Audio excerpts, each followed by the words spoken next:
But here we are, ladies and gentlemen, finally getting into the match. We can stop talking about operator pick rates and start talking about this matchup where we have a Glaz and Montaigne both being picked early by FlipSid on their first attack round. Yeah, now FlipSid is going to start out here on attack, and Ominous is going to start out on defense. Looks like we will see that Church Arsenal Room, that standard pick here from Ominous. Yeah, that doesn't surprise me whatsoever, but what does, again, is a Glaz plus a Montaigne. And we also have a Thermite and Habana, so they're going to more than likely open all three of the drops as well as the construction tunnel, and that's a lot of options for FlipSid to work with. Yeah, I'm feeling like we'll see, like you said, all three drop hatches. Now, the question then comes, once they open up the cave tunnel, is Thermite going to try to open up the church wall, or are they going to use the Monty to try to open up the armory wall underneath the kitchen? Anything is possible when it comes to FlipSid. They are very creative with their strategy. Even being a heavy strat-based team, they are one of the ones that tends to actually throw in the most adjustments over time. And that's one of the main downfalls we see with a lot of strat-heavy teams is they won't come up with new and creative strategies that they rely on, and thus another team like, for example, Ominous, is going to be able to look at their VODs and pick apart the commonplace strategy. Now it looks like Jarvis gets spotted out by Easy Peasy's drone, and I think that's just to make sure that you don't take it for granted that it's safe up there. Yeah, and you know, in Pro League, what will usually happen, and we're seeing here 3 prone players in the construction spawn. Slumber party on their Game Boys back here. The attacking roster will almost always drone out the entirety of upstairs on Clubhouse when it comes to a basement defense, because there is no reason whatsoever for you to risk having some roamer in some corner hiding, waiting for the right moment to flank. And when you can just cordon them off to the basement, put a claymore on the top of a garage stairs, and then work with your take. Now we are going to see Chapstick here making sure that this church isn't, or the cave isn't getting opened up. We saw the ADSs, the mute jammers, the shield. That ain't getting opened up. That's a lot of utility being spent there, however, and I have to wonder if it's possible to put a Thermite on the far right of that wall, and it looks like that's what they're going to try and do to actually get that breach. He might be able to pass the mute. We'll find out. Nope. Looks like the mute charges will get the entire of both of those walls, and because there is no Thatcher on this team right now, they're going to have to use smoke grenades to clear that Jaeger, and then there's 2 Jaegers, and they missed 2 of their smoke grenades. They may not have enough utility to open up the tunnel. They have all 3 ADS. That's not getting opened up. I don't care how you work it. I don't think they have enough. They have 1, 2, 3. No, they don't have. I don't think they have enough. Actually, they could if they used all of their smokes here. They could open up that tunnel. Now it looks like Sledge is going to try to toss in 1 grenade, but again, you have all 3 ADSs there. And it doesn't look like they're actually going to invest all of their utility. Jarvis getting a nice C4 pick onto Zilchi early on. I mean, that's the Glaz. They don't necessarily know that yet. I mean, they probably know that Zilchi's the Glaz player. But I mean, the fact that you just took out the Glaz, they aren't getting in through cave. This is looking like a little pickle instead of FlipSid's. Yeah, a wrench has been thrown into FlipSid's attack. They aren't sure exactly how they're going to be handling this now. They have the Habano, so they can still open up all of the trapdoors, but now that they don't have the tunnel open and they're missing their Glaz, they're going to have to adjust everything. And what we do have is Mint working his way down the central stairs. You have Easy Peasy Lemon Squeezy up top, but Brian, he knows, okay, Monty's here. He's calling it out. BC's laying in some fire from Blue Tunnel. You got Bacon in the back of lockers. But with 40 seconds left to go, and a man down, and you've already got your Monty, who's drastically hurt, down to about 40 health. It's not looking good here for FlipSid on round 1. No, sir. 30 seconds. Wow, that is a small amount of time with no actual way into the site so far, no picks on the board. Again, as you said, it's looking pretty difficult for FlipSid to take this round. Oh, and it looks like Brian's going to move on forward and pick up Mint as Hot finally rushes in to get Brian down. And with 10 seconds left to go, Pojo is going to try to hold off BC because Hot and Cold is going to have to sit in dark corner to get that plant down. Chapstick is going to pick off Easy Peasy, but not before Pojo gets Bacon down. Chapstick's going to get a second kill and a 3-on-1 right now. Hot and Cold's going to go for the plant. And he gets it down successfully, picking off 1 kill. He's going to get another. He couldn't get the clutch here, ladies and gentlemen. It's going back and forth, but he cannot reload in time. And BC takes home round number 1 for Ominous. A valiant effort by Houghton there to try and get the round into his team's favor, even though the team's overall strategy was, well, kind of for naught. Although I have to hand it to Ominous there. Very creative way to deny tunnel access. Now, a lot of teams I've actually talked to a number of professional teams who don't think that it's possible to really hold the tunnel and deny a Thermite or a Hibana opening it up. But Omen is proving that it is, assuming the attacking lineup does not have a Thatcher. And in this instance, FlipSid, they didn't bring a Thatcher to the table, and because of that, they couldn't get their tunnel open. And when they pushed into the building, they just started getting picked off one by one. So, I mean, to me, what that shows me from Ominous is they've done their homework. Oh yeah, they've definitely done a lot of research going on to FlipSid. They know they prefer not to bring the Thatcher when attacking a basement on Clubhouse, and they use that to their advantage. Very creative way to do just that. However, I very much doubt FlipSid will make that mistake again. We're liable to see a Thatcher on the next basement attack from FlipSid. But now it's their turn to defend basement, and we'll see just how they handle this. Yep. Now, Mint's going up top. He's got some of the drop hatches as Pojo Man gets kitchen drop. This is one of those games. Do you just go up, get your drop hatches, come back down, kind of like what we saw previously, or do you stay up and make them think that you've got a roamer or two? Kill one of the drones last off so they don't get an easy push in. Well, the thing is, and again, we talked about this before, the thing about Clubhouse is you don't ever have to, there's no real reason. You can make them think, sure, you can shoot a couple drones, and you can linger upstairs, but when it comes right down to it, if the other team you're playing against is thorough enough, if the attacking squad is thorough enough, and they more often than not are, especially at this particular stage, looks like the Chapstick's just been downed in the tunnel, or outside of the tunnel. That might have been through the drone hole. Yeah. Nice on Pojo Man to get a nice early down. 50% of HP off from Chapstick. It's going to make him extremely easy to kill.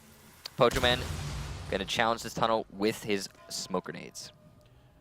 Now we are going to have BC droning it out first as Bacon holding on to a little sliver, looking for his head, but won't spot it just yet. He is going to have to trek through 2 sets of barbed wire, though. Yeah, it's going to be very difficult for Bacon to make this push, and you can clearly see both of these teams trying to push their glass into the construction tunnel. Both of the defensive teams handling it differently. Ominous with those mute charges, and FlipSid now with Pojo Man's smoke hold. Now, Pojo Man has done in the past a very excellent job of holding this tunnel by himself. It's worked for him and it's worked against him. Will he be able to make it work now? Now, what I want to see here from Pojo Man is to just stay quiet. But I think Bacon already knows he's just tucked around to the left part of the corner. Originally, he didn't know. Here's going to come another nade. He's going to backtrack just in time to escape the nade. Another gas grenade, another smoke grenade is going to go out. There's no more gas left for smoke. Yeah, and only one smoke grenade lost for Bacon. Still has all the utility he's going to need to get that push into the site. Ooh, a C4 goes thrown, and looks like there's a little bit of team damage there. But 2 minutes have been wasted here, and that's the important factor to consider.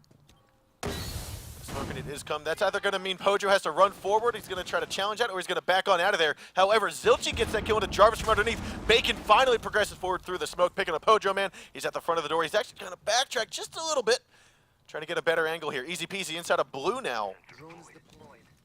With 50 seconds to go, a 4-on-4. It looks as though we're going to have Bacon droning on out as BC's trying to hold down towards the locker. He knows it's a free. He's actually going to rush it forward. He picks up one, and it looks like Bacon. Well, I'm sorry, no, that's going to be BC. Picks up Zilchi. Will be taken down by Easy Peasy Lemon Squeezy, and Brian able to get hot and cold. Trying to trade it back, a 3-on-2 at the moment. Mint's here inside of Church along with Espez, and now those are the last two guys. Looks like Armory is all for the taking from the attacking squad. 20 seconds left to go. Bacon still not exactly sure where everyone's at. Keeps on looking at the drop hatch. Mint's actually coming around for the flank. And there's going to be a nice headshot from Bacon. Diffuser does get planted. Mint's the last one alive. He's going to have to fall through the hatch, and we already know Bacon's looking right up at it. So this is not looking good for Mint. He's kind of just peeking. Chapstick's trying to hold down the ladder. At this range, he will more than likely get one shot down by Bacon. And there's the headshot. Doesn't even need to shoot for the torso. A nice, excellent shot for Bacon to lock out the round. So we could see from Ominous and FlipSid, they're both trying to get their glass in a position to have control over construction tunnel. And the difference in that round going in, from Ominous is they actually managed to make just that happen. The way that FlipSid was trying to deny that construction tunnel was through brute force, playing Pojo Man there with the smokes. And he did a good job of delaying. I think he delayed for up 2 minutes, 20 seconds thereabouts. So he did an excellent job overall as an individual. But as soon as they lost control of construction tunnel, they started getting picked off one by one. Some great just spontaneous pushing in from Ominous, as you saw. I think it was the Sledge, just pushed in, didn't even really care about who was holding the angle. Got that kill onto Jaeger, opened things up for his teammates. The kitchen drop was opened at that point, and the rest of the Armory defensive operators got cleared out, and that was pretty much the end of the round. Yeah, I think it was a very good push by BC. Moving on out of the cave tunnel into Armory, he picked up Pulse. And Valkyrie, I don't think she got injured. No, Valkyrie was on cameras. He didn't. I don't think he saw Valkyrie. She might have just blended into the wall for him there. But getting rid of that Pulse, like he said, that was huge. Easy peasy peeked up from the Armory crates, getting the trade, but still the damage had been done. Yeah.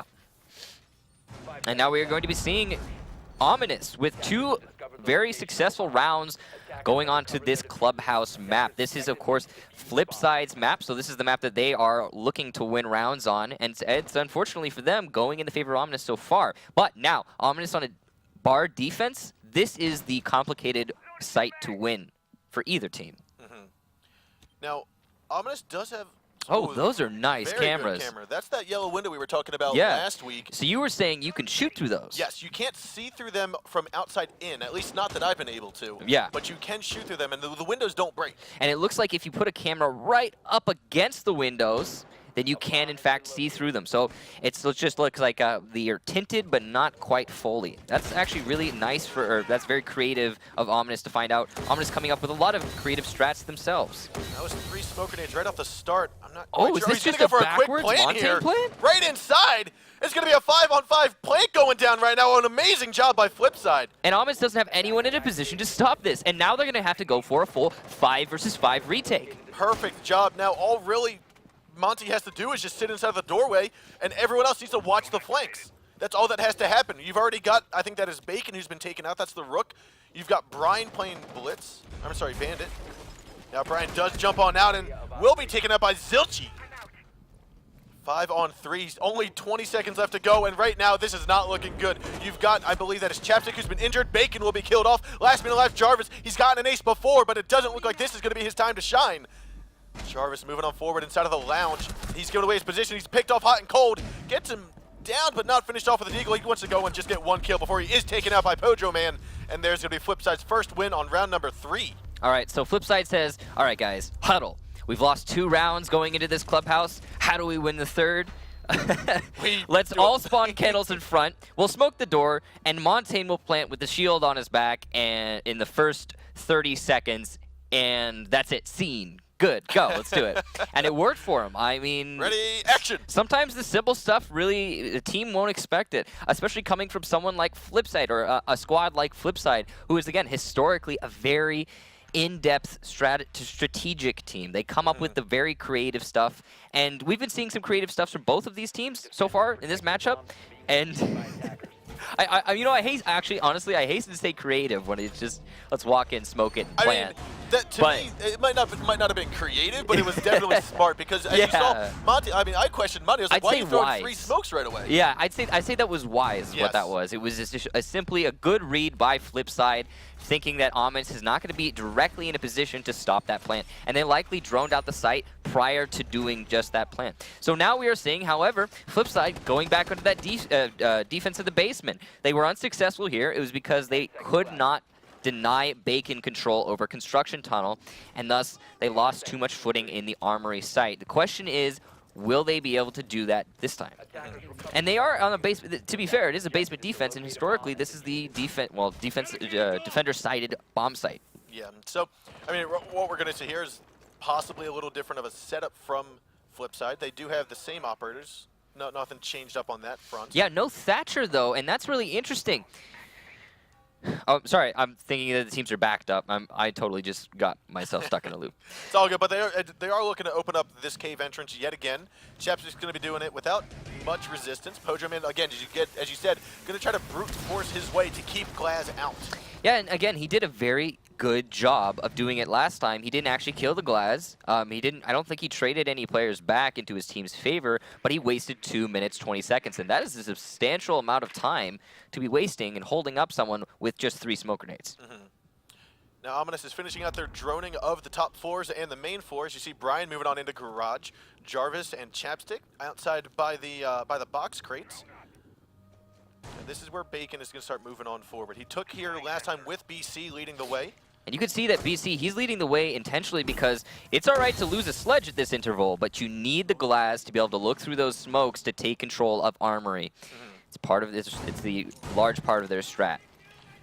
Now, I like what Bacon's doing here. He's actually progressing up very quickly, trying to catch him off guard. He's already moving forward now. Pojo Man, he's going to come around, and no, he gets domed by Bacon. Some good reaction time by the sniper. That's the second time that's happened to Pojo Man, and you have to wonder if he's going to make an adjustment on his hold in the construction tunnel. Maybe not try to hold it hard inside, mix it up a little bit. That was a very good progression from from Bacon. Yeah, and he didn't, unfortunately for Pojo, he didn't waste nearly as much time as he had last round on this basement defense from FlipSid. Yep. Now, Zilchi, he's got to pay more attention to that cave entrance, because last time it was BC just ran on forward. You can see the C4, he's going to toss it on out and not catch anyone. Looks like that smoke grenade might have baited him out. That was the last smoke grenade, however, from Bacon. BC doesn't have any, which means that he's going to have to progress without any smokes out of the construction tunnel. We've got two members from FlipSid who have been injured. Chapstick's going to pick up one of them, but it also looks like we've got Hot and Cold who's been injured. Brian with a double kill here, and Mint coming around with his own double, taking out BC and Bacon. A 3-on-1 at the moment. Mint, again, last one alive. He's gotten 2. Can he get 3 more? He's got Chapstick, he's got Brian, he's got Jarvis left. Diffuser is in the hands of Chapstick, who's inside of the blue tunnel. Jarvis is going to try to drone out Church and say it's all clear. That's going to allow Chapstick to move forward. Now he has been spotted out. Looks like one's going to drop, and Chapstick peeking around from blue will take down Mint for the kill. It's now 3-1. Ominous leads. A fantastic collapse there from Ominous, and it is all mostly centered around distracting what seems like the entire FlipSid roster, focusing on that construction tunnel. As the construction tunnel joust goes on between the glass and the smoke, and again, being dominated by that glass, Pojo Man being unsuccessful so far in stopping the push itself. As that happens, FlipSid are focusing very intently on the tunnel. Are we going to see our blitz? We're seeing a blitz. We are going to see a blitz. That's interesting that he's bringing a blitz. I can't help but feel like he's trolling, maybe? I don't think he's trolling. I want to give him a clap for that. Well, okay. Whatever. Hey, you know, I'm sure they've got a strategy going in and an idea for that blitz pick. It's going to be interesting to see how FlipSid handles this. It doesn't look like it might be the case that they're not trying to go into the construction tunnel in this instance. Maybe they're a little bit worried about the mutes, but it would have been weird. I mean, it's a little bit weird that they decided to go with this route. It could have easily just brought a Thatcher. I mean, I can't wait to see where they put that blitz. To be honest, honestly, we're going to keep a very strong eye on this blitz to see how he's going to formulate in the meta, knowing that his hitbox isn't necessarily as strong as others. Well, it's pretty difficult to avoid getting a headshot or shot in the hands even there. As a blitz or the side of the back. I mean, no, blitz is not one of the most common picks. But as you can see, Ominous, they've decided to not bring the mute, and they're not doing the same thing on the construction tunnel. That is because they expect, I'm sure, FlipSid to be bringing Thatcher, which completely counters that, and there's no point in doing it twice. So, hey, let's not do it twice. But again, FlipSid opting to bring blitz to the field instead of a Thatcher, and I mean, looks like he's just going to go down garage tunnel. Yeah, what I think we're going to see here is actually Mint leading the way as a full shield, having Hot and Cold have his side covered. Mint's going to push on forward, Hot and Cold's going to be right behind, and you're actually going to see them take over blue nice and easily. So here's another one of FlipSid's just smoke it up and advance quickly sort of strategies. They did this on the upstairs attack, and now they're doing it on their basement attack. And I like this. We'll see if it works for them. This is beautiful. Just got to work out for him, except for the C4 right there to take down Hot and Cold. And the beauty being squandered by Jarvis with the pulse sensor. I tell you, it's like you looked in the mirror and it just cracked. Bacon, however, does take down Mint. That's also the Monty going down. The double shields, and Zilchi's been down to about, he's dead at the moment now. And there's going to be one trade by Pojo, and he's going to try to sneak on in, but Brian is there to down him. And easy peasy, last man alive. He's just clutching onto the grenade, going to toss it up over the ventilation unit. And he's kind of stuck at the moment. Yeah, he doesn't really have any options going into a 1 versus 4 here. It's not looking good for him.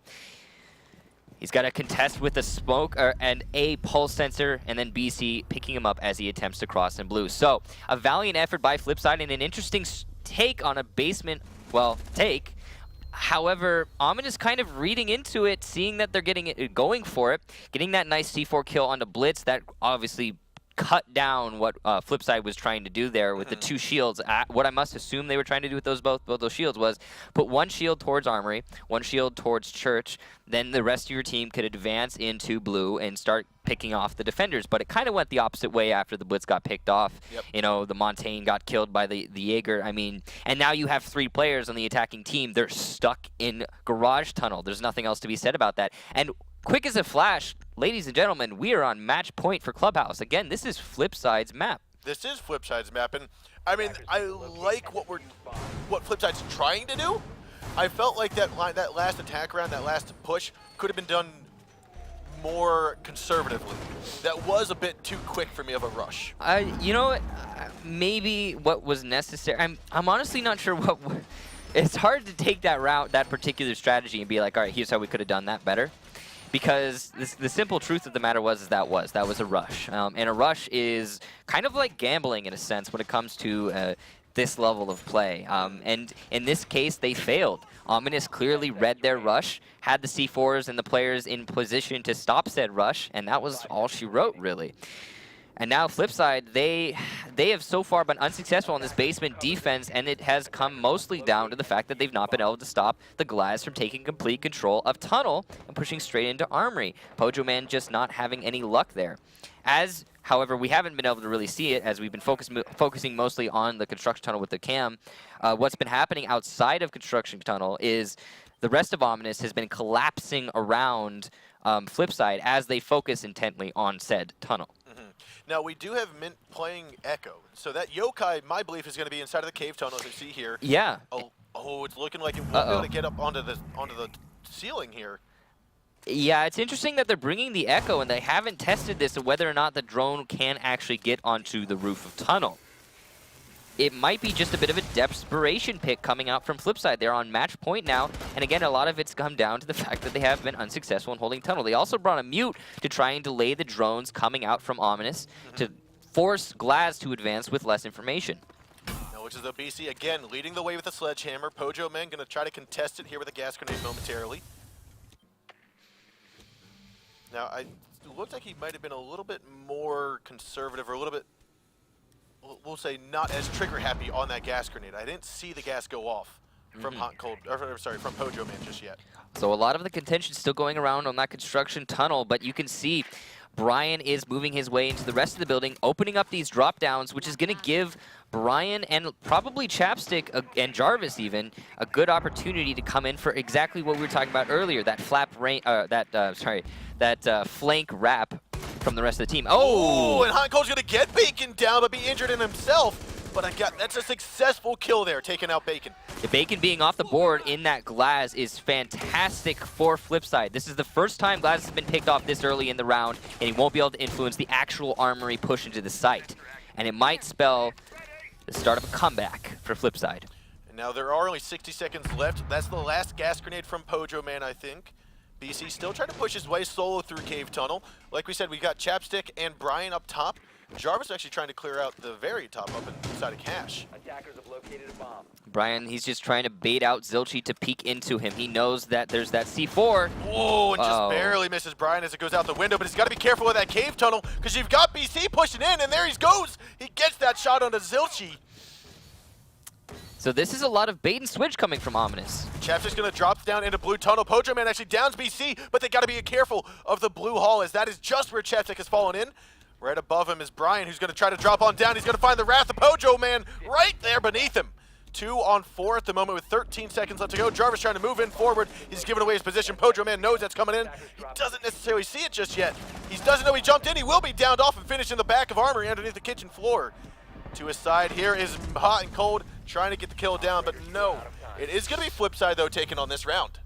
So, because FlipSid managed to get the pick onto the Glaz earlier in the round before he was able to influence the actual Armory push itself, the timing was a little bit off from Ominous. You could see they were trying to pull off their same exact bait and switch with the players in blue and the push coming out from Kitchen as well as Construction Tunnel, and it half worked. They did get the pulse down, but unfortunately, when it came right down to it, not having that Glaz to make the a full push into the site really hurt them. And so that was, that was a good round from FlipSid to be able to pick him off earlier.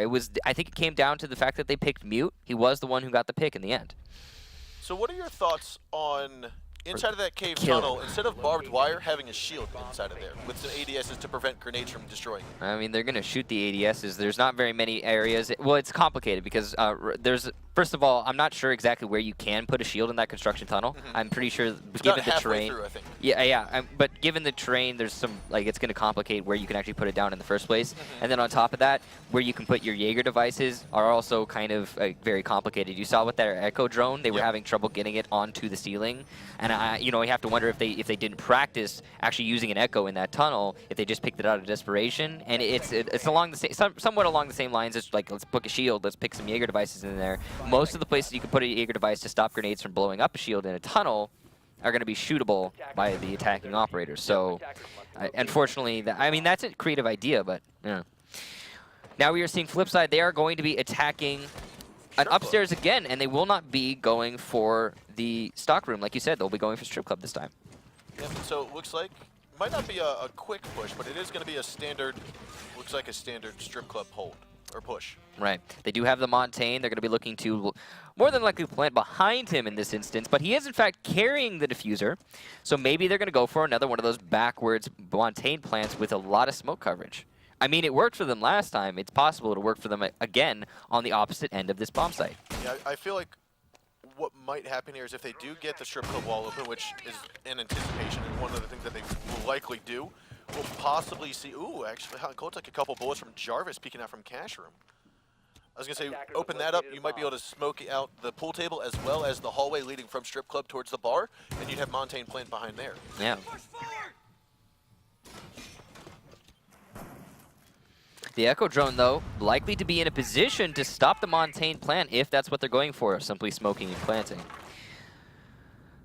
FlipSid have taken control of what seems like the majority of the upstairs in Master and Gym. They are going to open up holes into the bar itself to push the defenders back from that. And there it is, a pick onto Chapstick from Easy Peasy Lemon Squeezy. That's a good kill from Easy, taking out the smoke. That's going to be the primary kill they wanted to get. It looks like plant will go down, as the Yokai is going to hit the back of the shield of Monty and not disorient it or prevent the butt diffuser from being planted. Now Mitch is going to sit there. He knows he can't be gassed out. You've got Jarvis, who's actually in the middle of the bar trying to hold down kitchen stairs. Tosses the C4 over. Will not get a kill. Ooh, a little peek up from Jarvis will get Easy Peasy down, but Hot and Cold is soon to trade that off. Now Bacon and BC are the last two alive. Not looking good here for Ominous. However, there's Zilchi picking off BC. Bacon, as he tries to come up to the pool table, he will get downed and finished off by Zilchi. And FlipSid trying to bring it back here. They are now down by 1 round. It's 4-3. Yeah, still match point, however, and looks like FlipSid, they're going to be forced onto a bar or cash room. We have seen them go somewhere else, but we'll find out exactly what they choose here. They're going to be forced onto a different site other than the basement. So it is going to open up the options for Ominous. So far throughout this matchup, Ominous has consistently been attacking basement, basement, basement, as FlipSid has been unable to hold it. Now they're going to have a little bit of an easier time of it. Will they be able to execute similar, or as well as FlipSid has been on the bar defense? Because, I mean, FlipSid, they've had very good luck attacking this bar so far. The way they're trying to handle it, coming from, I mean, what we just saw from them, taking control of Master, opening up the floor, backing the defenders away from the pool table, and simply getting the bomb plant down. That's something, I mean, that's a very old strategy, but it's one of the older strategies that still works. It's difficult for a defensive team to counter it, and Ominous were putting themselves in a position to do just that, to counter it. So, worked out for FlipSid. What are we going to see from Ominous, though? Are they going to go for something new? Are they going to go for something old? It doesn't look like it's going to be a stock push. Yeah, we don't see a Monty. Yeah, the thing is like, yeah, that's the interesting thing. We don't have the Montaigne. So what are they going to try to do with this? Are they going to simply wrap around the site, try to get the picks? I mean, now Mint's going to be detected as he gets that Valk cam out there, but that's not necessarily a typical spot that you see the Valk cam, so it could stay hidden for the time being. Hopefully. Hopefully for Mint. Hopefully for FlipSid. Again, this is match point. Oh, and Zilchi getting picked off early by Brian. That looks like it may. Was that up in cash room? No, it was in stock room. He was peeking into construction. You can see from the little X there that Zilchi was just peeking out into construction spawn, and Brian was ready for it. There it was. So that is going to be their hold down from stock. Whoever is typically situated in there to push that stock push away is no longer there. So it looks like we might see Ominous going for this stock push, even though they don't have the Monty. They've got the resources. Mint's going to be droned down here by Chappie momentarily, but not in time before he picks off Bacon. A good kill onto the glass. Some unfortunate miscommunication. Chapstick maybe calling it being clear, and because of that, Brian pushing in, or I think that was Brian pushing in. It was either Brian or Bacon. There's two 0.Bs, so it was one of those two getting picked off by Mint. Now Chapstick is going to try to take this head on right against Mint. He knows he's been droned out, but he's going to try to relocate himself just in the nick of time. Chapstick's trying to go for it here. Now this is dangerous from Mint. He's gotten the pick onto the Glaz, which is a huge player off of the board, regardless of who it is. And now he's still deciding to stay in the garage. Now, ooh, a good pick from Mint. He's also going to peek on over. He gets a triple kill there, taking out Jarvis and Chapstick. You saw the coordination from Ominous trying to get that pinch together at the perfect time. It just wasn't as well organized as it needed to be. That was a fantastic play from Mint, a 3K, and it looks like that's what they're going to need to keep them in this match. We might see overtime. We very well might. Now Mint dropped down. He did his job. He just went, I'm out of here, went down to Armory, and now he's going to be back with his team as BC's the one to pick up the diffuser with 60 seconds left to go. Now we do have Mint, who did drop, but he looks like he's going to try to come around for a flank onto BC. However, BC picks up that kill into Hot and Cold, who's peeking out from the kitchen hallway. Coming up from behind, no, Mint's deciding not to just yet. Brian's going to try to peek on him, but Pojo Man trying to gas out, and he will go down by easy peasy behind the bar. Last minute alive is BC, 35 seconds to go. Diffuser's in his hands. I don't think they realize he's inside of the stock room just yet. They probably have a Valkyrie cam on him. I would imagine they have a Valkyrie cam on him. There's 25 seconds on the clock. He doesn't have a whole lot of options here. He's going to go for the plant. There it is, and there's Pojo Man with a shotgun kill to finish off BC. What a wondrous 3K by Mint this round, though. Yeah, and a fantastic 3K from Mint and fantastic 3 rounds in a row from FlipSid. They were at a 4-1 deficit, and they brought it back to 4-4. And now they are going to be thrown onto attack for the first overtime round. That means Ominous will be able to defend basement. Now, you might say, in some circumstances, that being able to defend basement first is optimal going into overtime because that's, it favors technically the defender. It's a defender favoring site. But if you win that basement then and you lose your attack onto the basement, in the last round you're forced to defend bar or whatever other bomb site that you have practiced as a team. So in some instances, it's not necessarily the best thing to be defending basement first on overtime. Yeah, it is kind of like you might be able to hold it down, but then so can the other team when it gets to their defensive round. And then you have to hold bar. And it's, correct. Yeah. But I think for the most part, these defensive rounds on the basement have come down to the Glaz in the construction tunnel. And we are seeing, now this is interesting. We're seeing the mute coming from Ominous yet again, but the Thatcher to counter that mute. So what the mute tricking that they are doing on this construction tunnel, unfortunately, is not going to work whatsoever. All 3 of the Jaeger devices, or it looks like maybe just 2 in this instance, but all of the utility that they place in that tunnel is going to be wasted. It will be for naught. And because of that, it might open up some other options elsewhere on the map for FlipSid. That was a good choice by FlipSid to bring the Thatcher to the board on this attack round. Yeah, I want to say it's almost like they were expecting the second defense. Wasting a Thatcher by throwing it into the drone hole. Now you only have 1. However, I'm sorry. Get opened up. I cut you off. No, I was going to say, it was interesting before when the second time Ominous was down here holding the defense, FlipSid still did not bring a Thatcher. It's almost like they knew that they weren't going to do the same thing twice on defense, so they felt we didn't need to bring it. Yeah, they're definitely reading into Ominous here, predicting a lot of their moves, and that's been, well, I think, sort of why they're at a 4-4 overtime now instead of 4-1. Now we do have Zilchi trying to take a longer angle of peek here into the cave tunnel. Chapstick's going to be the one to hold it down, just like Pojo Man does on FlipSid. This is going to have to go to one of those more aggressive kind of engagements inside of the cave tunnel. So despite the fact that FlipSid have managed to open up that tunnel, they now have to get the Glaz, as you said, through the tunnel. And just like you said, there are players in a position to stop just that play. So if Zilchi gets picked off, then it'll kind of, again, it'll be pointless, the fact that they've made it in, that they've opened up the tunnel. And there's already half of the round just about being wasted on this construction tunnel push, but Montaigne is going to lend a lot of power going into this push. Now, Jarvis did get that C4 kill into easy peasy, but Thatcher did his job. Cave tunnel has been opened up, so while it is poor to have someone downed or killed off, I'd say Thatcher in this lineup. Oh, yeah. The utility from him being used for the most part. His job done. Now, Jarvis knows that Monty and one other, most likely the Glass, is going to be inside a cave tunnel. He's watching above him as Hot and Cold's trying to peek around from Kitchen. Will not get a kill just yet, but there's some bullets flying out. Bacon's going to be inside of the middle hallway now, working his way, trying to make sure he's out of cover until the time goes. 60 seconds left on the board, a 5-on-4. Brian still holding down Church as Jarvis, Bacon, and Chapstick are the primary people holding off the cave push. I think. Ooh, Hot and Cold gets a good kill here on the Chapstick. With 40 seconds left to go, we're going to have to see FlipSid start to move in. Mint does successfully. He has the diffuser in hand. He might actually turn around and try to go for a backwards push or a backwards plant. Stay behind me. No, he shouldn't just yet. It looks like he will spot out BC inside of blue. Right now we're at a stalemate until someone starts making a push. Pojo Man does get the kill into Bacon, however. And now Hot and Cold will take down BC, and that's going to allow Mint to come around and actually get that plant down, but they're going to progress him to Jarvis first. Hot and Cold tries to take a look onto Brian. Jarvis gets a double kill, though, on Izuchi and Mint. That's taking out the Monty and the Glass, but finally Hot and Cold comes around, and this is FlipSid's first lead on Clubhouse. First lead and match point to boot.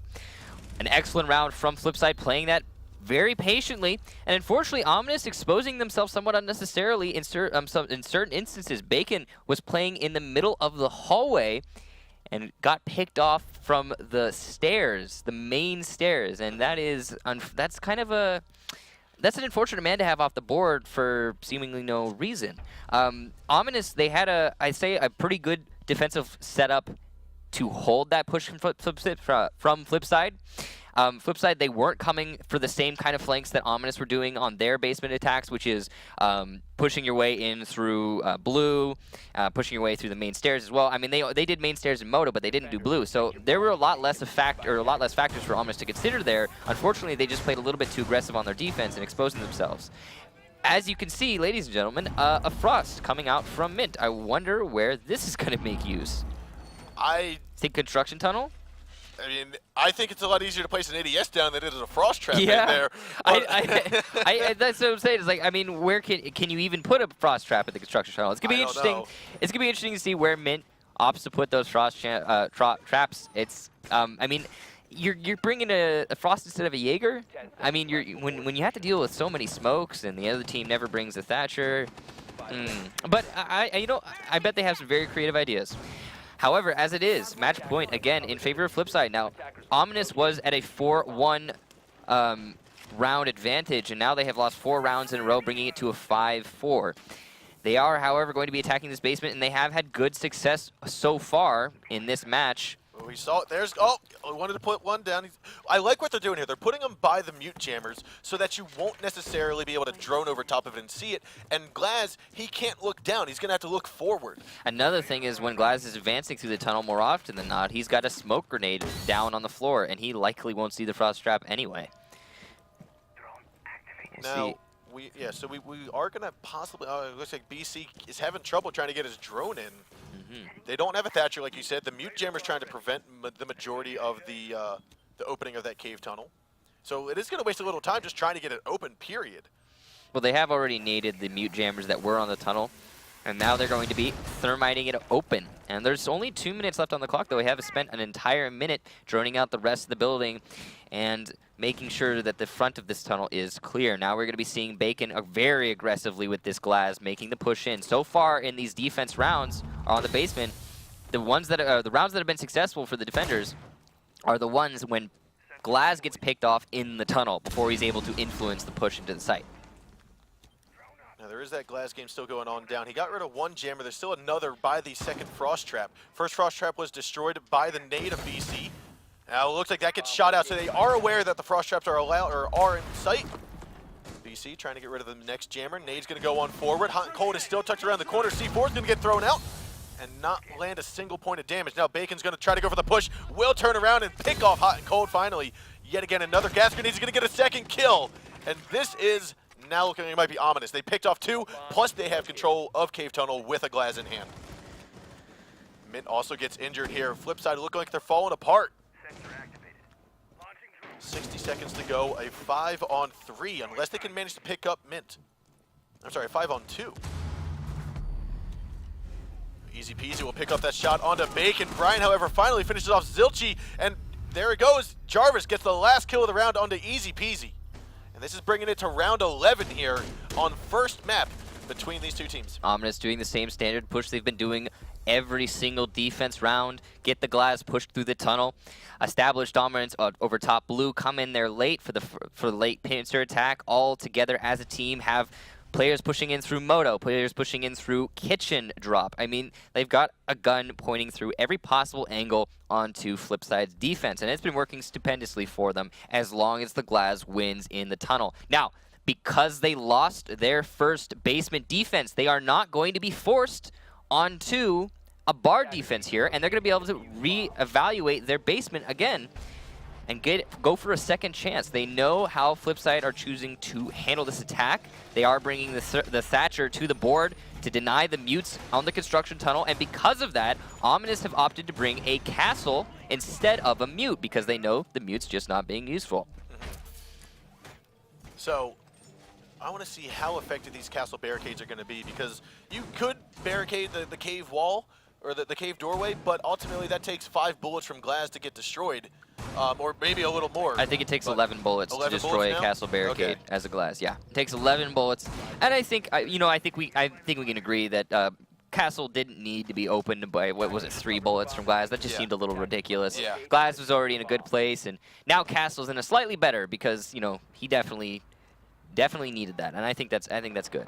So it will delay the Glaz push if they just decide to put a late castle barricade on that construction tunnel door. And Chapstick is going to be playing inside the construction tunnel for now, but it's likely to pull back if he gets a little too harshly pressured. It's probably just going to try and delay as much as possible. And now we are going to have Mint. Looks like he's going to get off his drone here. Looks like as though Zilchi and Mint are going to be the ones pushing in through Cave Tunnel. Easy Peasy still finishing off his droning here as Pojo Man finishes off the bedroom drone. You've got, who's that? Hot and Cold trying to open up the kitchen drop hatch at the moment. Yeah, this is the quote-unquote safe way to open up that kitchen drop down, where it's very common you have a pulse underneath. Oh, good job there getting rid of. Actually, no, the hatch did get opened. What up. happened there is, the impact grenade came from the castle. It hit the table above the drop. He threw it through the floor, and he tried to get those Hibana charges, but he missed just looks like one, and the drop did in fact get opened. Now, I like this look. He's actually opened up a horizontal spray to try to get a bit of a good angle here. He's not going to see anyone just yet. But I mean, that is kind of one of the yeah, a creative way to use Glaz where you can't open the drop, or you can't open the door quite as easily now, but now you can open up tiny little holes to give yourself an advantage. And all he really needs to do is just see a little bit of that yellow, and he'll be able to go for the shots through the castle wall, not necessarily through the holes he's already made, but just in general, you'll know which hole he's going through. Yeah, shoot the bananas. Shoot the bananas, exactly right. Now, looks as though we will see this wall get opened up here momentarily. 60 seconds left to go. Hot and Cold is going to push on down main stairs. Jarvis still underneath inside of the armory, underneath the kitchen. He's got to be careful. Bacon, he's got to be wary of that main doorway. Yeah, and there's not any sort of breaching potential. No sledge, no ash coming out from FlipSid, and opening up these glazes, or sorry, these Montaignes is seeming to be quite a challenge for them. Now, I said Montaignes, I meant castles. Castles, the castle barricade, yes. What am I thinking? Those silly things. Yeah. Now, Jarvis dancing with the devil here. Above him are going to be more bullets flying down. BC going to pick off 1 kill into Hot and Cold, turning it into a 5-on-4. 30 seconds left to go. Zilchi will have to move forward. Mint moves on down. That's Diffuser that's been dropped. Jarvis gets 1 kill, a 5-on-3, 16 seconds to go. Easy peasy will be finished up by Jarvis. They just keep on falling down through. Pojo Man did manage to get a kill into Jarvis, though. He's going to have to get some help here from Zilchi. Will he get the Diffuser down in time? Chapstick will also get picked off here by Zilchi. A good kill. Diffuser might get planted with 3 seconds to go. Zilchi trying to hold it down. If he can do it, he will. This actually just went into FlipSide's favor. A 3-on-2. You've got Bacon, who's been drastically hurt here as Castle. Pojo Man gonna turn around. He gets one. Zilchi gets another. We're gonna see Beast. I'm sorry, that's Brian. Last man alive, trying to go for the pistol kills here on the Pojo Man. He's gonna pick off Zilchi from above, but we're gonna see FlipSide take home the win on map number 1. FlipSide, what was that? Pojo Man with the pistol kill on 2. That is Brian. Tremendous match here on Clubhouse to finish off in the 11th round. Wow, so a back and forth matchup in that last round. A great counter pick from Ominous to bring the castle to the board instead of the mute, which directly counters the fact that FlipSide had no breach potential onto those castle barricades. However, FlipSide, specifically Pojo Man and Zilchi, with an excellent, I think it was a 2v4. 2v4. That was great. That was... I mean, getting the plant down and then holding on to it, that was tremendous job. Tremendous cover by Zilchi. Yeah, it all came down to really the fact that they got that plant down, that Jarvis didn't get the pick onto that thermite as he was dropping. It looked like he was aiming at him, but just didn't quite catch him, unfortunately for Jarvis. And now we saw first map in favor of FlipSide. Now, that was FlipSide's map pick. Yep. They did want to go to Clubhouse, and it came very close. I mean, 5-6. So it's entirely possible that they'll be able to continue that trend, but we'll see. We will. And this is actually that first round. BC pushed on in, got the pulse, didn't get the Valkyrie in time. Easy peasy, picked him off. There was the first kill, or the first ending round. I mean, that was some great dynamic play from both teams. Every time one of them would choose to try to bring up a tactic to stop a push or a hold. Oh, not the blitz! Not the blitz! Poor guy. There he goes. That is his pro league career. Yeah. Blitz doesn't get picked very often, and yeah, it didn't work out for him when he did. That was a nice shot from Jarvis. Very good. I mean, this honestly, when it got to be 4-1 in favor of Ominous, I was thinking Ominous has their number. Ominous has the number of FlipSide, but FlipSide just turned it around, especially with this 3K by Mint.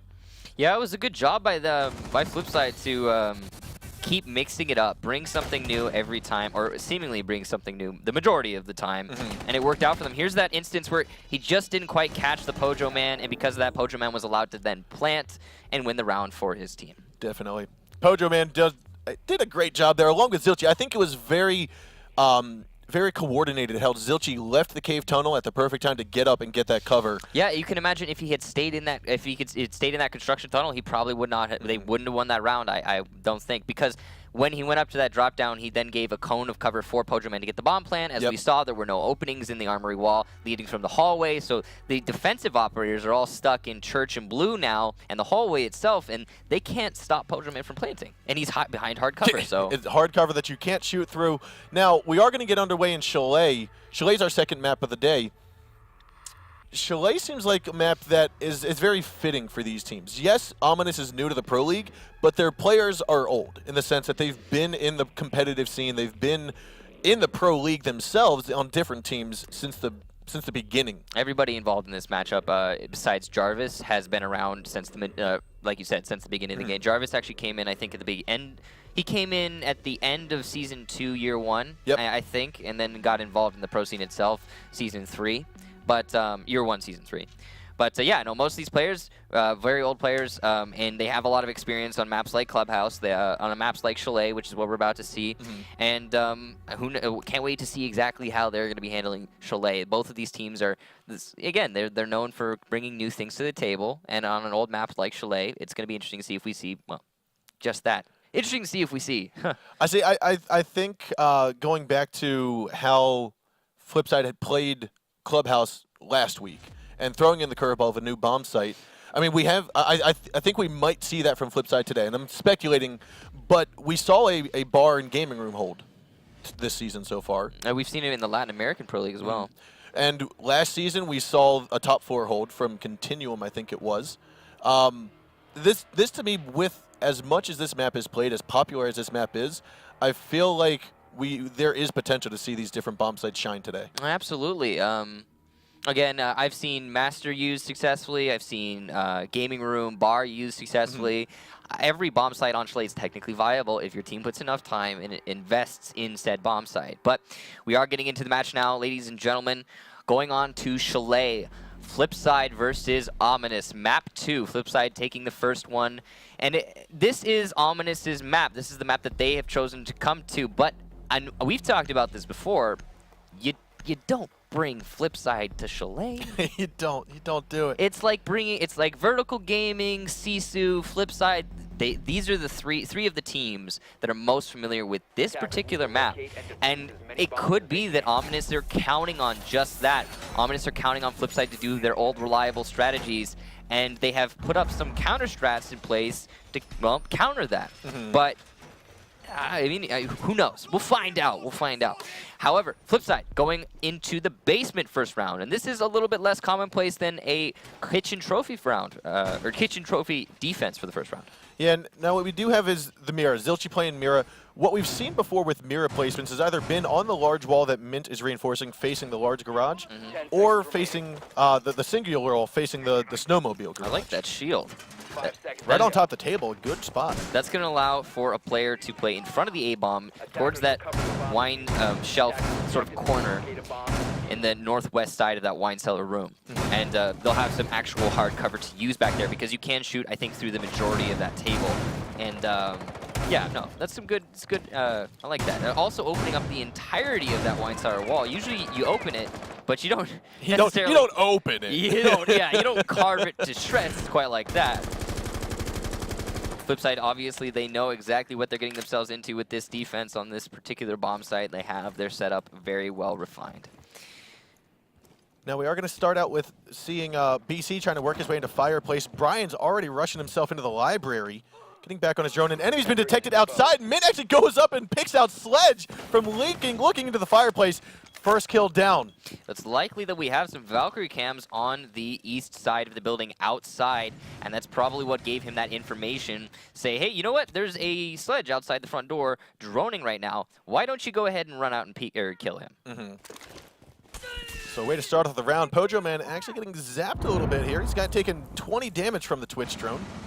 First time we're actually seeing Twitch tonight make an appearance as well. So this hole here is actually, as you can probably see the bottom of that reinforcement, it sees the snowmobile garage, and he was using it to destroy the bandit batteries that were on said garage so that his team might open it.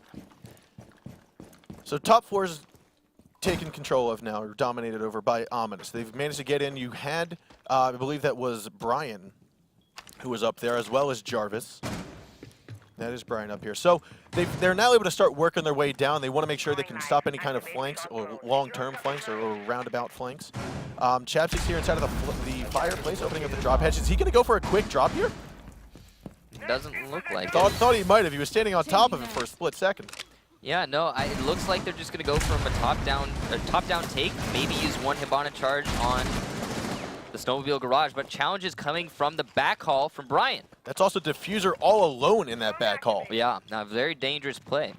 Bomb located by attackers. Now Pojo Man's going to try to come on back upstairs, but he will be taken out by Jarvis on the collapse. You also, I believe we do have Brian trying to push in. And he gets picked off. A very nice kill. Brian taking down Zilchi. However, Easy Peasy trying to peek on up and gets Bacon down for the count. 3 on 3 at the moment with 30 seconds left to go. Smoke grenades are going out. Jarvis still inside a fireplace. That's Brian trying to push him from Blue Hall. Looks like garage has been opened up by Chapstick. Brian's actually going to go for a quick plant here. Going to drop. He doesn't get in the doorway enough, and there's finally the plant going down. He's got enough time.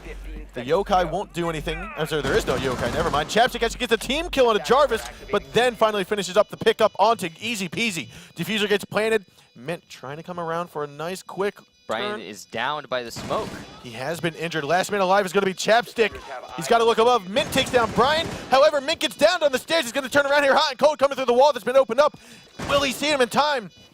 He's going to look closely, and no, hot and cold will go down. Chapstick with a triple kill to take home round number 1 for Ominous. I think technically, actually, that was a quadruple kill. That Did kill one of his teammates. That was so quad kill. he quad killed technically in that round. So good on Chapstick for that. Probably just a reaction. I think he killed his teammate as he was dropping down. So Yep. he was just like, all right, I gotta shoot someone instantly when I come down here. Unfortunately, it just happened to be his teammate. But I like the way Ominous did that take. It's something that we don't often see on Chalet. They took complete control of the 2 top floors. And that is, again, that is a feat in of itself. I just want to emphasize that because most teams won't they won't have enough time to get that done. But you saw the way they were clearing out those roamers. Yep. They took a lot of initiative on it, and they did just that. They cleared out the 2 top floors, then they started opening up holes above the bomb site, and then simply walked in through backhaul to get that plant. And it's something we see on a lot of other basement holds, like Clubhouse, for example, that we were seeing earlier in this matchup. But on Chalet, it's just not commonplace. I mean, teams don't do something like that. Usually teams, they'll try to cordon off the roamers. They'll do like a wine cellar take in that over towards the north and the east side of the building. They'll cordon off the roamers to make it so they can't flake, then just simply waltz their way into the site and challenge the anchors. But fully forcing the defenders down into the basement, cutting them off from any sort of roam, similar to what we see with Clubhouse, that is something I don't think I've ever seen before on Chalet, really. If I think about it, that plant at the back corridor and leading into snowmobile garage, that's not a typical spot to get a plant down, especially solo. Definitely. Definitely. So it was well organized by Ominous to get that win under their belt. Now we are going to see Hot and Cold working his way in through gaming room, trying to open up the bar.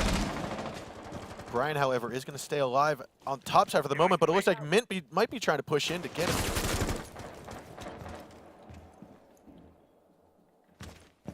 Brian still trying to investigate that window opening, looking like he might go for it, but then backs on down. Zilchi actually spots him. Might call it out for Mint to pop into library as Brian moves on down back on the site, retreats, and now we've got everyone here remaining on site. Hot Cole going to jump on in, allow Mint to continue droning for him, as you do have Ash progressing through the top floor. Again, a very aggressive roamer clear from FlipSid, similar to what we're seeing from Ominous. And are they going to do a similar take to what we saw from Ominous? We do see, you know, honestly, a very similar lineup. However, instead of a Twitch, we are getting a Fuse. And that is likely to go down in the lobby onto the players onto the site.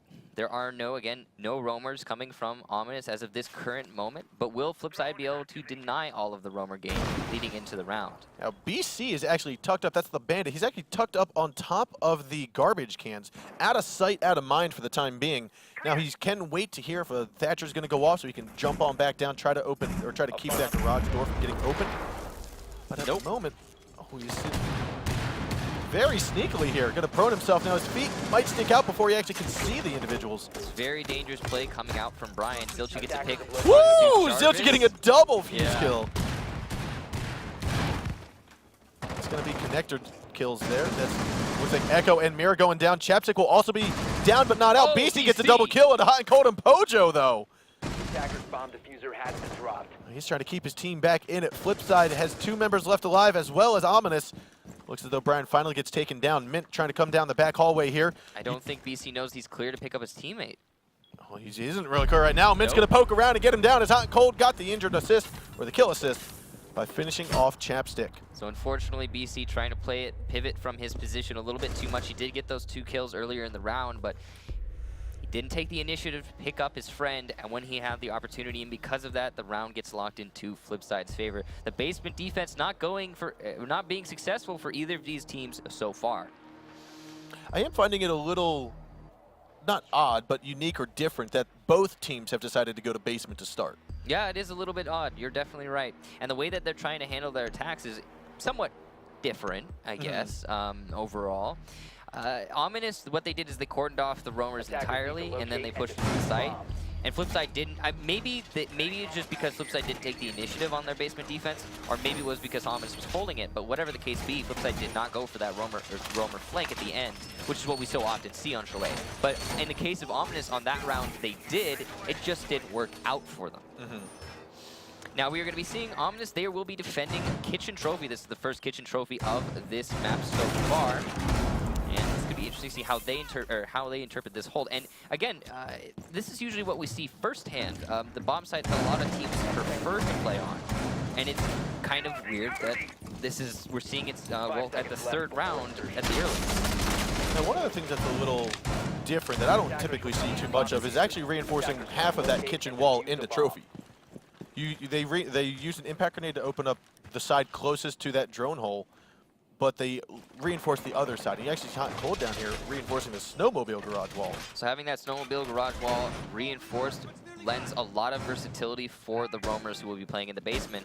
and that is namely hot and cold. It's going to give him one less thing to worry about. You did see Sledge creeping up in on BC. He was creeping up to that snowmobile garage. He was going to open it up and start trying to hunt the hot and cold down, but because of those reinforcements, he can't. So a good move by Hot and Cold and FlipSid to try to deny that. Brian's going to go back up to the library balcony and try to progress his way in.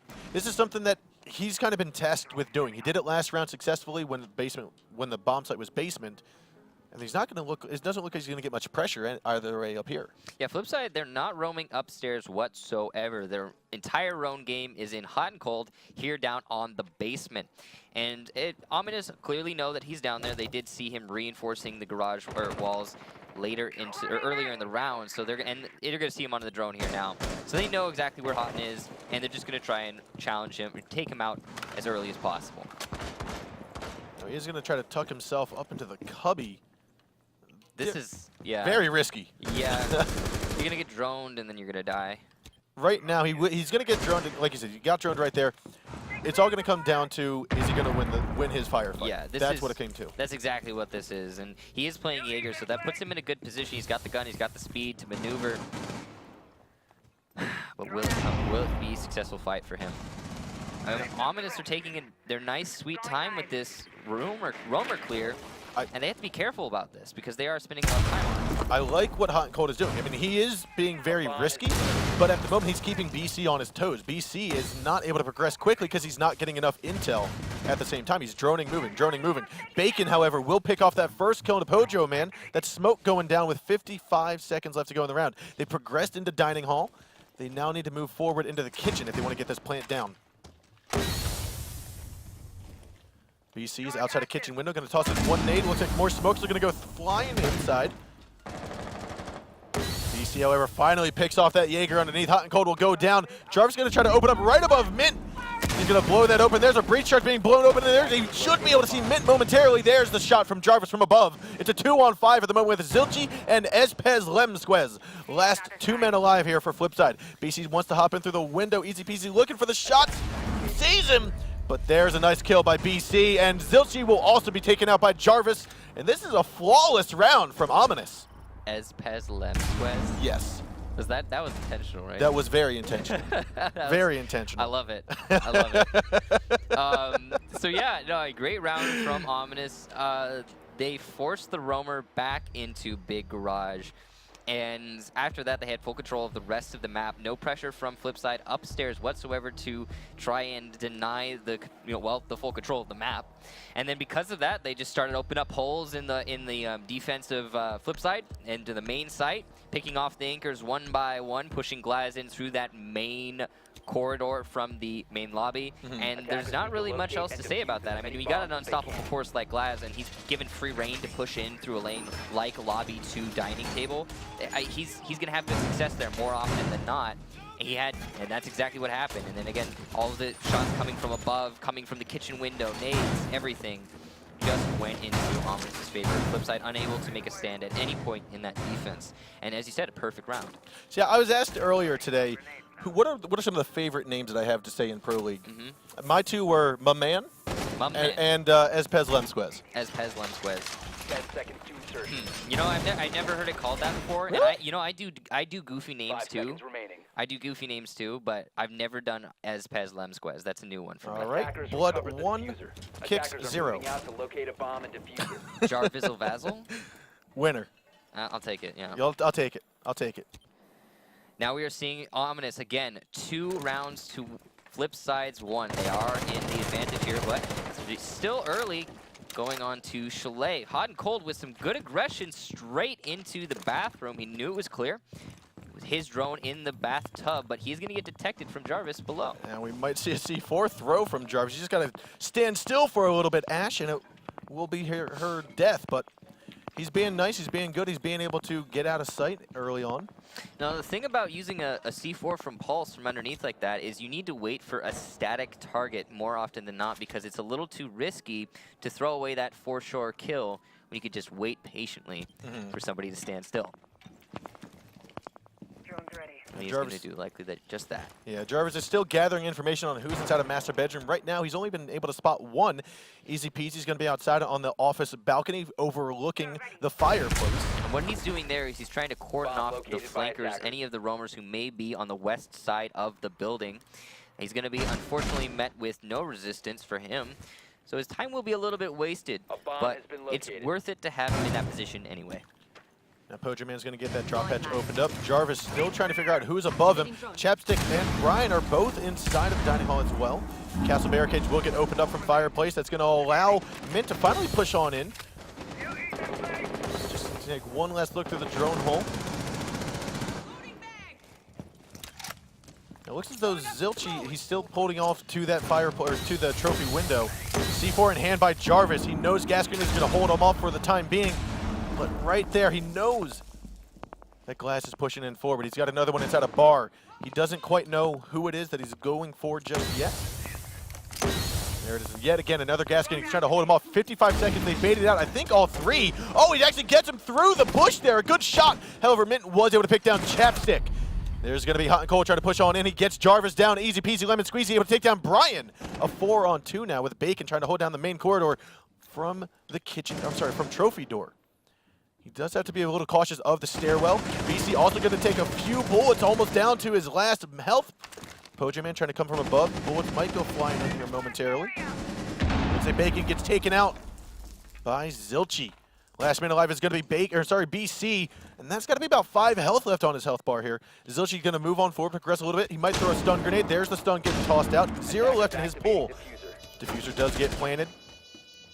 Looks like right on the other side of that non-reinforced, that soft wall is right where Pojo's going to sit. Now Blackbeard tries to go for that push, but BC's there to get the kill. 3-on-1. 5 health left to go, and Hot and Cold gets him down through the wall. That's going to be FlipSid taking round number 4. A very similar round on that attack from FlipSid going into Kitchen Trophy. And so far, on all of these different bomb sites, these teams are coming up with similar rounds and similar results. We are seeing now 2-2, and the same exact rounds have been won for each of these teams. All of them attack, and all of them doing the same exact interpretation. Or sorry, was it all attack? I think so, yeah. But whatever the case be, same exact interpretations on the defense, on the offense for both these teams. Now we are going to see FlipSid go back downstairs to the wine cellar, try yet again. Now previously, Ominous successfully got the diffuser planted. They got the win on. Yeah, this is seeming, like you said, it's been 5 straight rounds of attackers winning. To me, it feels like it's the team that's going to hold down their defense might be the team that takes home this map. Yeah, for example, if Ominous managed to pull out their first defensive win and the first defensive win of the map right here on this basement hole, then it is likely they're going to be able to ride that momentum. They will be at match point at that time. They're going to be able to ride that momentum going into their next attack and then continue the attacking trend of winning another attack round and lock out this map in their favor. Honestly, I'm hoping for that because I want to see map number 3. Again, yeah, map 3 is Skyscraper, right? Yeah, Skyscraper, and it's going to be really cool to see what both of these teams have worked out for that map. Because we've seen some really creative things from both of them. Mostly, in my opinion, the Chalet, so far what we've seen in Chalet is interesting. Not super, like nothing drastically different from what we've seen in the past. I like the way that Ominous takes control of the upstairs fully on their basement attack. However, like apart from that, for the most part, it's been pretty cut and dry what we expect to see. On the map we saw prior, though, that was where a lot of the real innovation on Clubhouse, where a lot of the innovation came out. Now we are going to see Brian playing very similar to how Pojo was on these back stairs. Last time Pojo got droned out and then pinched from above and below. Will the same thing happen to Brian? BC's going to make sure that the wine closet stays nice and secure. However, I did hear one explosion go off, so I don't know if that was the drop hatch or if that was Snowmobile. Or that could have been this back main wall into wine cellar.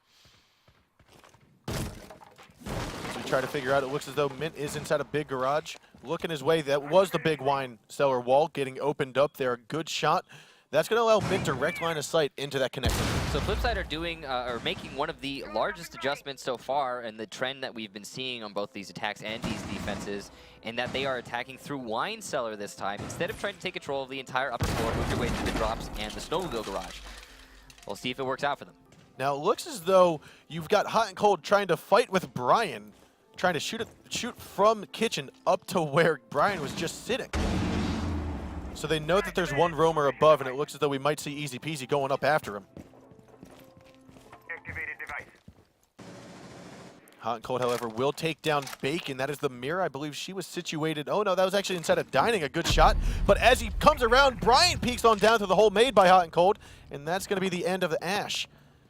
Now, you do have Brian and Jarvis topside with only 2 defenders located downstairs on site. That's going to allow 4 attackers to push in. Attackers bomb defused.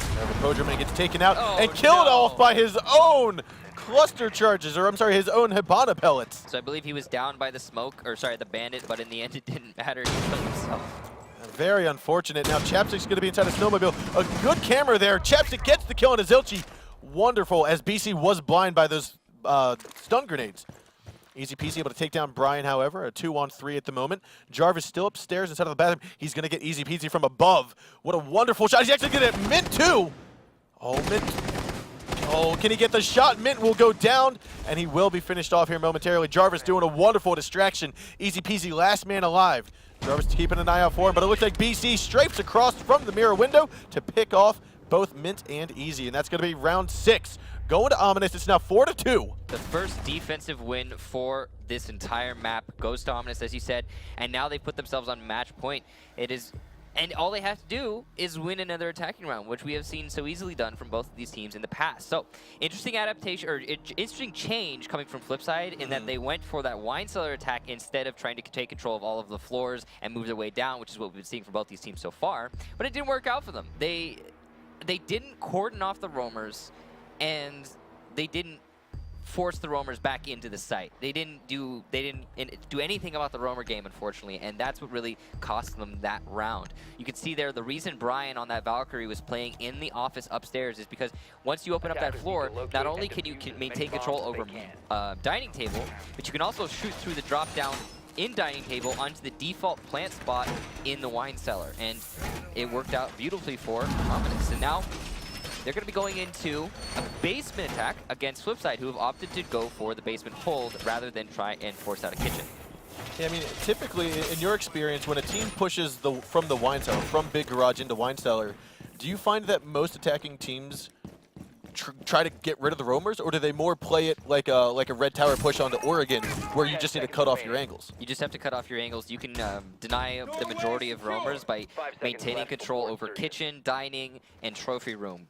And that can easily be done with 1 or 2 players, thus allowing the rest of your lineup to simply push their way in through the wine cellar wall. Unfortunately for FlipSide, it did not work out for them in this instance. They got instead of holding the roamers off, they instead got picked off by the roamers, and because of that, they put themselves in a man deficit going into the site push, and unfortunately had no holes open, but whatever. We're going into the next round here, and FlipSide, they have to win their first defensive round to keep themselves in this match. Jarvis just going to sit on top of the helipad for a little bit here, making sure that library is all clear, but there are 2 FlipSide members here. That is Mint and Pojoman, yes. This is a very heavy off-site defensive hold. You've got Zilchi, who you reinforced with his castle barricades, bar and gaming room, and the main vestibule to that back stairwell. He's back there, as well as you've got Mint and Pojo upstairs inside a library. There's only 2 on site. Yeah, it is interesting how FlipSide is choosing to handle this basement hold. They are trying to mix it up yet again. In the past, on Clubhouse, their changes, their adaptations have worked to their benefit. We'll see if it works in this instance. If Ominous is able to take out these roamers in the early game, it's going to hurt FlipSide quite a lot. And now Mint is somewhat trapped. He's going to have to get back onto site, tear away some of the castle barricades, and honestly, I think that was the right move. He knew he was about to get flanked off. He had to drop back onto site. Pojoman, however, is going to stay inside a bar. He does have the MPX, going to toss out 1C4, not get the kill, as BC has navigated back to the dining hall. But as we can see, Zilchi got back onto site. He's there with Pojoman, Easy Peasy as well. Chapstick going to push on forward and actually be taken out. What a wondrous kill by Pojo. That means drop hatch isn't going to get opened up. That's going to allow Snowmobile to stay maintained very easily by FlipSid. However, there's the trade. Jarvis comes around with a wall bang from Gaming Room into Bar. And we're going to see BC try to get out that castle barricade. Might have been successful. Going to open up the floor here. However, he does get taken down by Easy Peasy. Oh, I'm sorry, no, that is Bacon getting taken out. That's going to be the Glaz. So now you're left with Jarvis, Brian, and BC. Brian still working his way towards the back stairwell. Jarvis going to open up the floor. This is above the wine crates. Don't think he's going to spot anyone just yet. Easy Peasy's on the back table. However, BC is going to have to go back up the stairs with 20 seconds left to go. You're going to see Brian, I believe that is, I'm sorry, yes, no, that's Hot and Cold, trying to smoke out the fireplace stairs, and Diffuser will drop on the back stairwell. Zilch getting that kill. Now Easy Peasy finishes off BC, and last minute alive is going to be Jarvis. He's going to be stuck against 3 defenders. It doesn't look promising for him, especially with no Diffuser in hand. So, FlipSid reading the ominous attack and directly countering it. A good job by them to win their very first defensive round and keep themselves in this matchup. It's still 4-3, match point in favor of Ominous, but they have to do, yet again, the feat of winning an attack. Correct. And so now FlipSid is going to be on defense. Ominous is going to be on attack. Ominous is up 4-3. They win this, we go into our third map on Skyscraper. Ominous is going to be on defense. Oh, they are defense. I'm yeah. sorry. You're correct. That was my bad. I led us astray. I led us down the wrong path. Nonetheless, we've got Ominous here who needs to hold down their defensive site, and if they can successfully do that, which they've done previously, they did so. Or, sorry, they were the first to win their defense on that was on the basement. Yeah, both of these teams have won a single basement defense.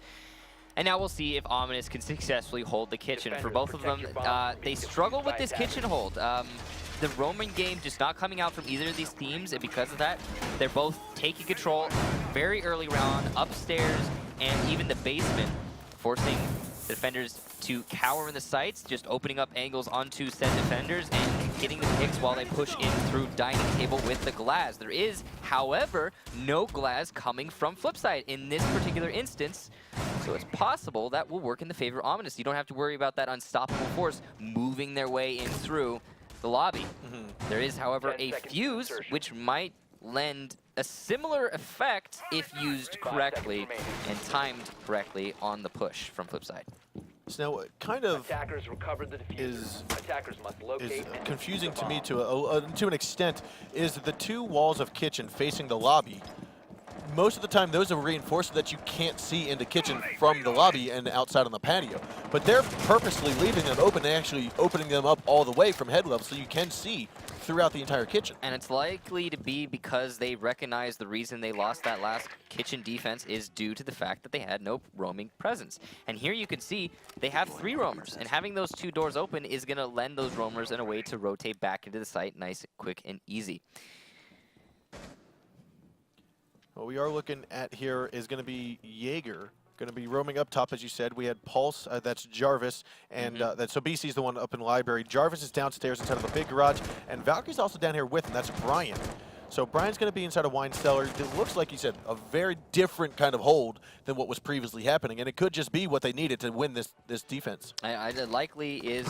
I mean, they needed to make some sort of change to their strategy, and this is probably the best choice they could have made. Well, Hot and Cold trying to hold down L. Zilchi's going to drone that out. I don't know if he saw BC, but BC at the moment is inside a library waiting for someone to try to pop through that window. Mint's going to lead the way here. He's actually going to progress forward. He's going to open up the wall. No, but he does get droned out, so BC's now being pinched across. He's going to try to pre-fire. Almost taps the head of Hot and Cold. Nade's going to get tossed towards the back. There it goes. And it will open up the drop hatch and force BC out of there, but Brian gets 1 kill in a Pojo Man, so that is a 1-for-1 trade. As Brian came up from downstairs to now peek around from Gaming Room. It is going to be the Habana that's been killed off. If they've gotten the master bedroom drop hatch open, that means she's basically done her primary role.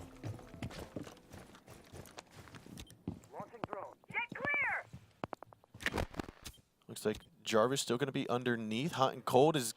I don't think he quite knows that we have Brian inside of the gaming room, so that could be a very nice position for Brian to come around and flank as the round is dwindling down here. Hot and Cold will be taking down Bacon as he is here progressing forward. Now he's keeping an eye on the back as he's got a suspicious feeling that someone's behind him.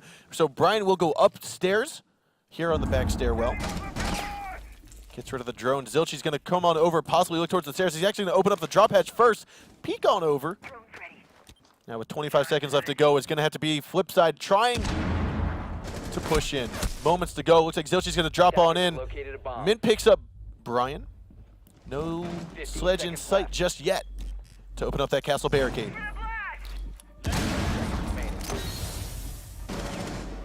We do have two attackers inside of dining. We're going to see the plant finally go down here. Looks like Zilchi gets it down successfully.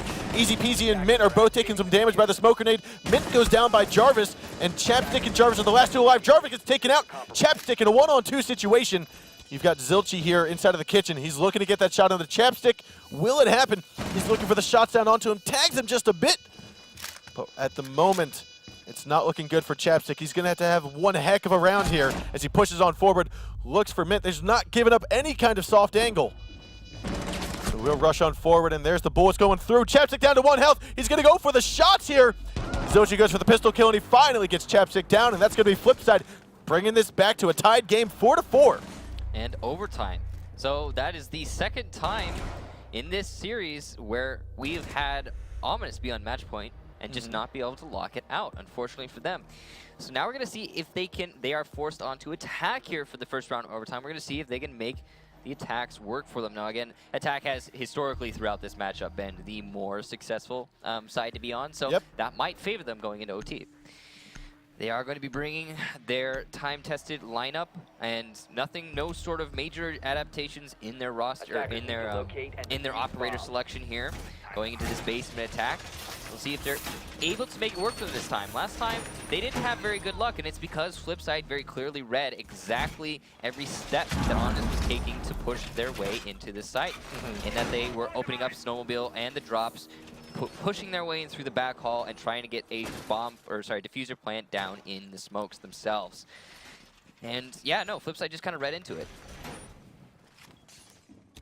Countered each and every little step, getting the picks along the way. And now Pojo Man's going to be back upstairs. It's looking like he's trying to think, where do I go? Which one do I want to stay in? Trying to open up a window here. 5 seconds left to go in prep phase. Now the castle, that's Zilchi. Previously what he did, he reinforced or he castle barricaded, again, this wall here is going to basically same castle setup. Gaming room, vestibule, as well as barred main door. And that's going to allow them to keep control of this back stairs, or at least waste a lot of time from the defender, or from the attackers. Ooh, Valkyrie. I'm not sure exactly what that explosive was. Maybe an impact grenade from Castle, but took off half of Valkyrie's HP. That's kind of unfortunate this early in the round. And it looks like even Castle is lit up somewhat. A little bit there, you're right. And Jarvis now just taking the drone here, moving on forward. He sees Pojo Man on the back. Now, Pojo Man last time was taken out here. He got droned out. He was taken out by, I believe that was Jarvis peeking around from Library. We're going to see Jarvis, again, come on into the Library.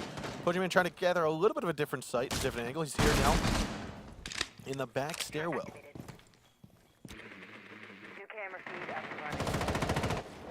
Now it looks as though the roam game has kind of secluded itself. They've gone back down, collapsed themselves back onto site. The only one who might be off, I think, is Mint at the moment. He's in a large garage underneath a trophy.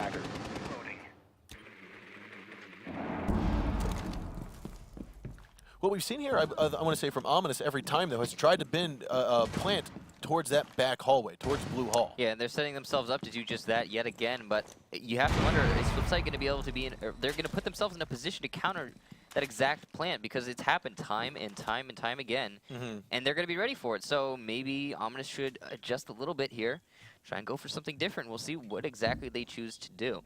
There is only 1 minute left on the clock, and neither of the teams has lost a single operator, but now Ominous are starting to open up holes into the site itself. That is going to limit how FlipSid can maneuver going into the final seconds of this push. And as we do see Ominous again, they're going for this push. They're going to have to make, if they are going to make a change to their strategy, it's going to have to happen in the next 15 to 20 seconds because there's not enough time left on the board. Easy Peasy's feet will be seen, but he's able to tag Jarvis to force him around. He's going to use his second breach charge to open up the soft drop hatch. That might down Pojo Man. Nope, not quite.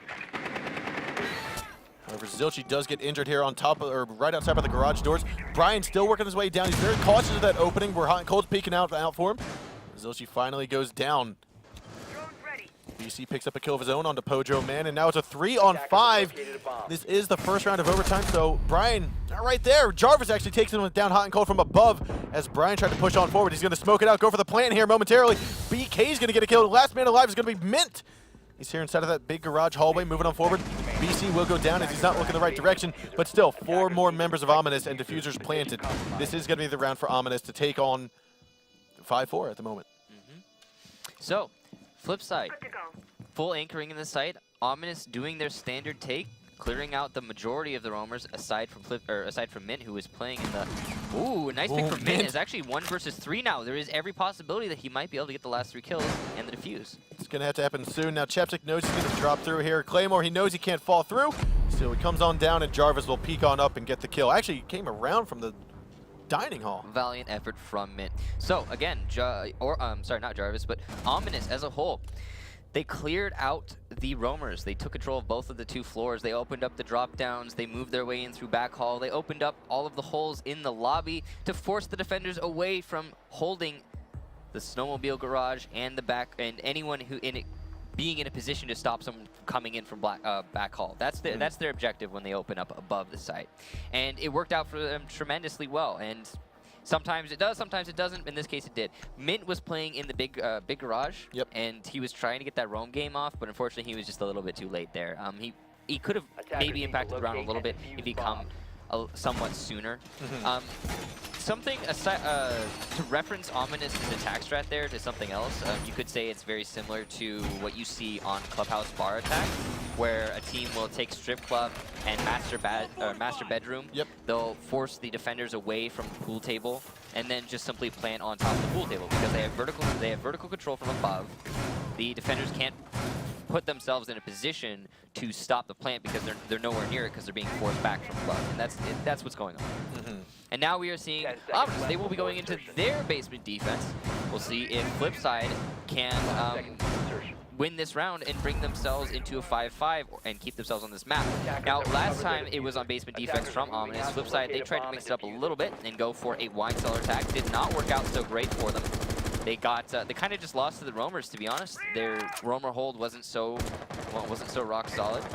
And now they're going to make another change. They're going to, instead of coming from the wine cellar, go straight for the snowmobile garage.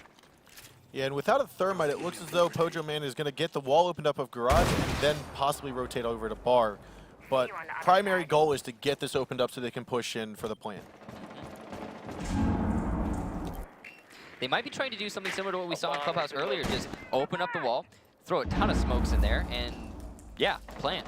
End of story. But we'll see. They are opening up holes from gaming room into bar using those ash charges, so it's likely we're going to see the Hibanas go into the drop down in bar.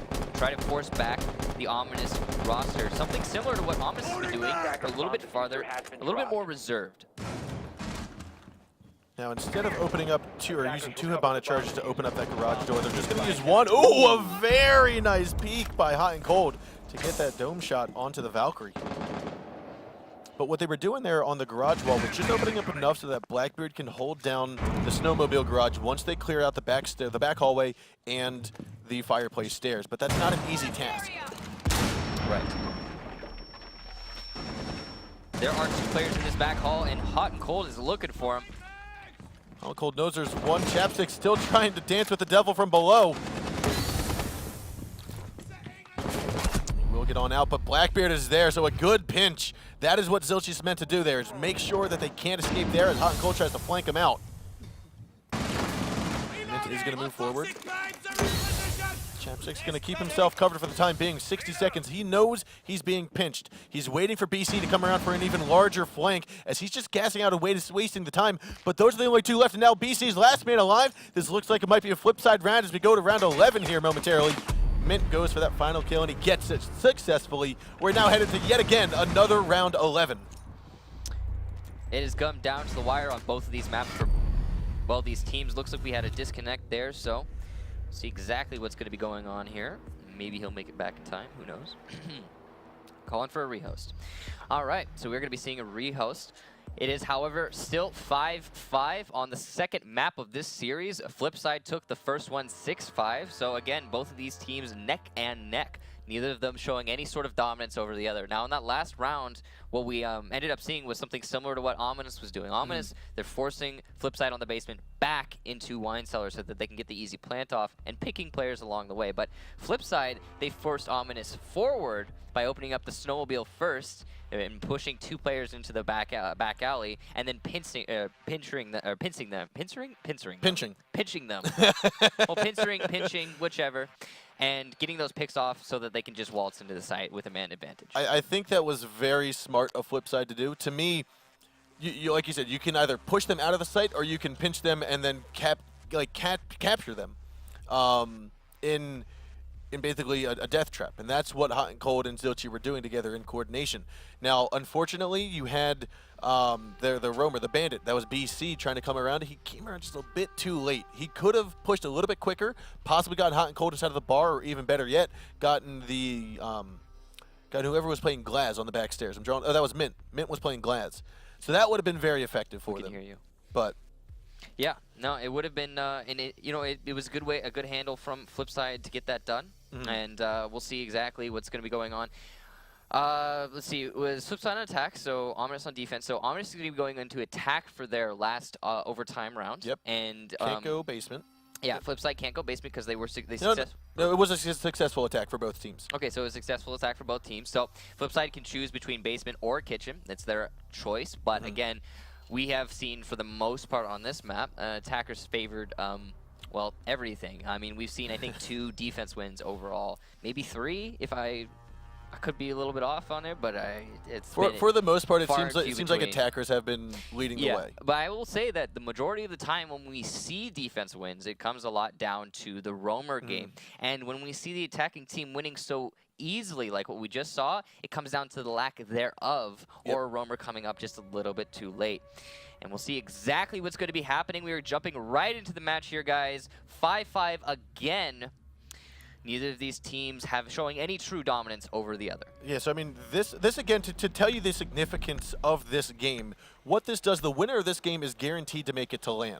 And so if the winner of this series, apologies. So the winners of this series are guaranteed to make it to LAN, which means if FlipSid wins this round, they win the series because they won the first map. If Ominous wins, we move into Skyscraper, our third map, and again, the winner of that map will then progress to the LAN be guaranteed at least. Yeah, they'll be seed 1, they'll be seed 1 or 2 in the playoffs, either way.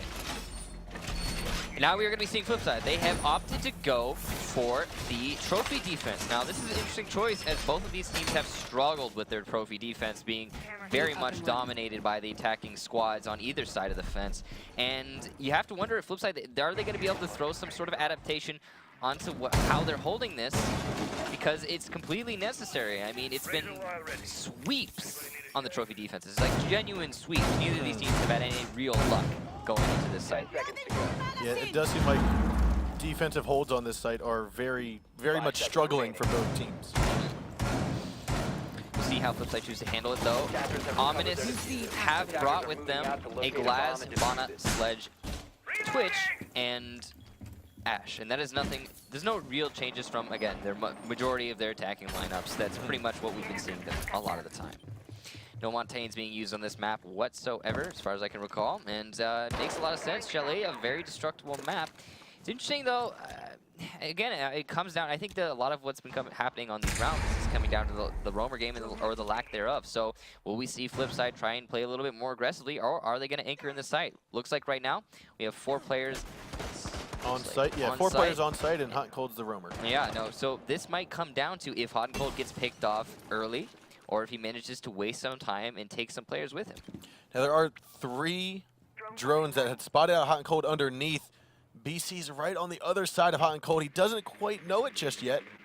I said, is that Brian? If Hot and just goes for it right now, if he just vaults out, just whatever, let's go, then he could win the round. Oh, and he is! He's looking the wrong way! Oh, no! Hot and Cold, where are you looking, buddy? Oh, Brian will get off his drone and get the kill into Hot and Cold, and that's going to be the end of the roam game for FlipSid at the moment. So 5 versus 4, but more importantly, as you said, the end of the roam game. And now Ominous, they have a significant advantage going into the final round of this map to keep their hopes and dreams alive in this series overall.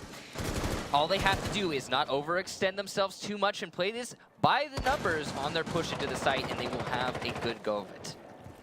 Now, I want to say Pojo Man does have the potential to drop if he needed to help out with an additional roam, but Pojo's role in this dining hall is to just stop a push as long as possible from the fireplace. Yeah, and I think the first smoke's coming out from, or first gas grenades coming out from him. He still likely has two. Just toying with him. Yeah, just, hey, poke. Boop. Jarvis going to be opening up holes into the site to try and pick off some of the anchors. And there are 4 of them, so he's going to have a lush target environment. Will he be able to spot any of them, though? Now, Jarvis's entire role, and there's going to be Pojo fallen, so he now knows, okay, someone's off-site, we can start pushing. He called it out for Glass. Glass is already moving in. That's going to be Bacon. BC, however, will pick off Pojo Man. Bacon now knows it's all clear. Very good game there by Jarvis, working together with Bacon to get that smoke out. They have to be weary, though, of his flank. Actually, no, Pojo's been killed off. Yeah, Pojo was picked off early. Easy peasy with a nice trade back onto Chap and BC onto Mint. However, that will be BC, like you said, BC getting Mint. Zilchi's going to get Brian, and BC gets another kill onto Zilchi. Easy Peasy's going to be the last man alive in a 3-on-1. It's not looking good for him. There's going to be the final shots. No, Bacon will go down, barely scratching Easy Peasy. You've got one, I believe, that's outside the kitchen window. Right above, that's going to be Jarvis. That's his last breaching charge. A nade, looks like a nade from below or from above. There he goes, and it is not looking good for Easy Peasy. He knows he's being cornered. Gonna spot the shot, he gets one, but he cannot get the last kill into Jarvis, and we're gonna see Ominous taking map number 2. We're headed to Skyscraper. An excellent job from Ominous to bring it back into their favor, and unfortunately, a lack of real change from FlipSid. I mean, again, we've talked about this before. That kitchen defense just has not been working for either of those teams, and it is mostly, in my opinion, indicative of the lack of a roamer game, a real roamer game. Hot and cold, he went for that run out and he got the aggression, but he just looked the wrong way. And left, right, yeah. Which way do you go? And he decided to look left and down off the balcony. And unfortunately, because of that, and I think that was mostly the most crucial thing in that matchup, because of that particular circumstance where Hot just did not get any of the picks he needed, Ominous just had a nice and easy clear moving into the site, and you know, well, to be fair, FlipSid, they almost brought it back to bring it to a 1-on-1 in the end. Yep, and this is Zilchi's pistol kill there onto Chapstick to win this round. Now, again, what we've predicted it is that this is going to be a super close matchup, and so far it has been. Legitimately as close as it possibly can be, coming to 6-5, 6-5 on both of these maps. It's been pretty exciting. Oof, that was a nice shot from Han. And again, there it is. No, no. Oh, later. I mean, he made up with that. He made up for it with that ass shot though onto the Valkyrie earlier. That was pretty nice. Now, Easy Peasy did get the flick on the sledge. It just couldn't get that shot onto Jarvis. It was a good pinch, a good crossfire that they had going together. Yeah. Unfortunately. Overall, it was a good matchup from both of these teams. Now we're going to see Skyscraper. So, how are they?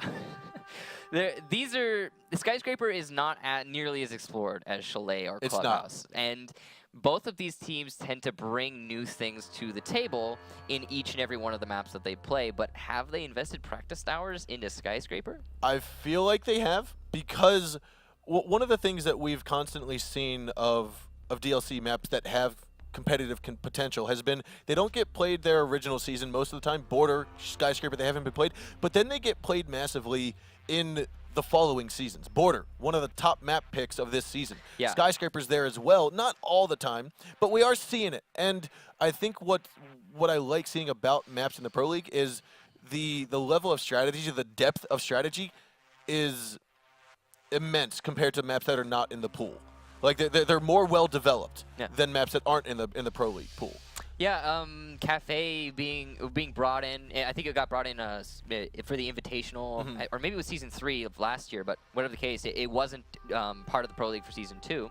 And then a lot of the development started happening after it got brought back. Yep. So a map like Border, it's been so very similar. It's been brought into the Pro League for somewhat newer, and there has been some fantastic strat development on that particular map. And Skyscraper is the new, I guess, I want to. Okay, it's not the newest edition. It's not. That's Coastline, but it's the newest that's going to be played. And nobody wants to play Coastline this early on. Later down the line, once teams have scrimmed and dry runned on Coastline and they've invested actual man hours into figuring the map out, it will likely see more play. But as it stands, Skyscraper is the newest that we are likely to see. And because of that, it's going to be interesting. Every single time we see a matchup like this with two fantastic teams come to a map that we haven't seen a whole lot of. We've seen it played a couple times in this Pro League so far, but overall not so much. We are going to see very much new things, I think.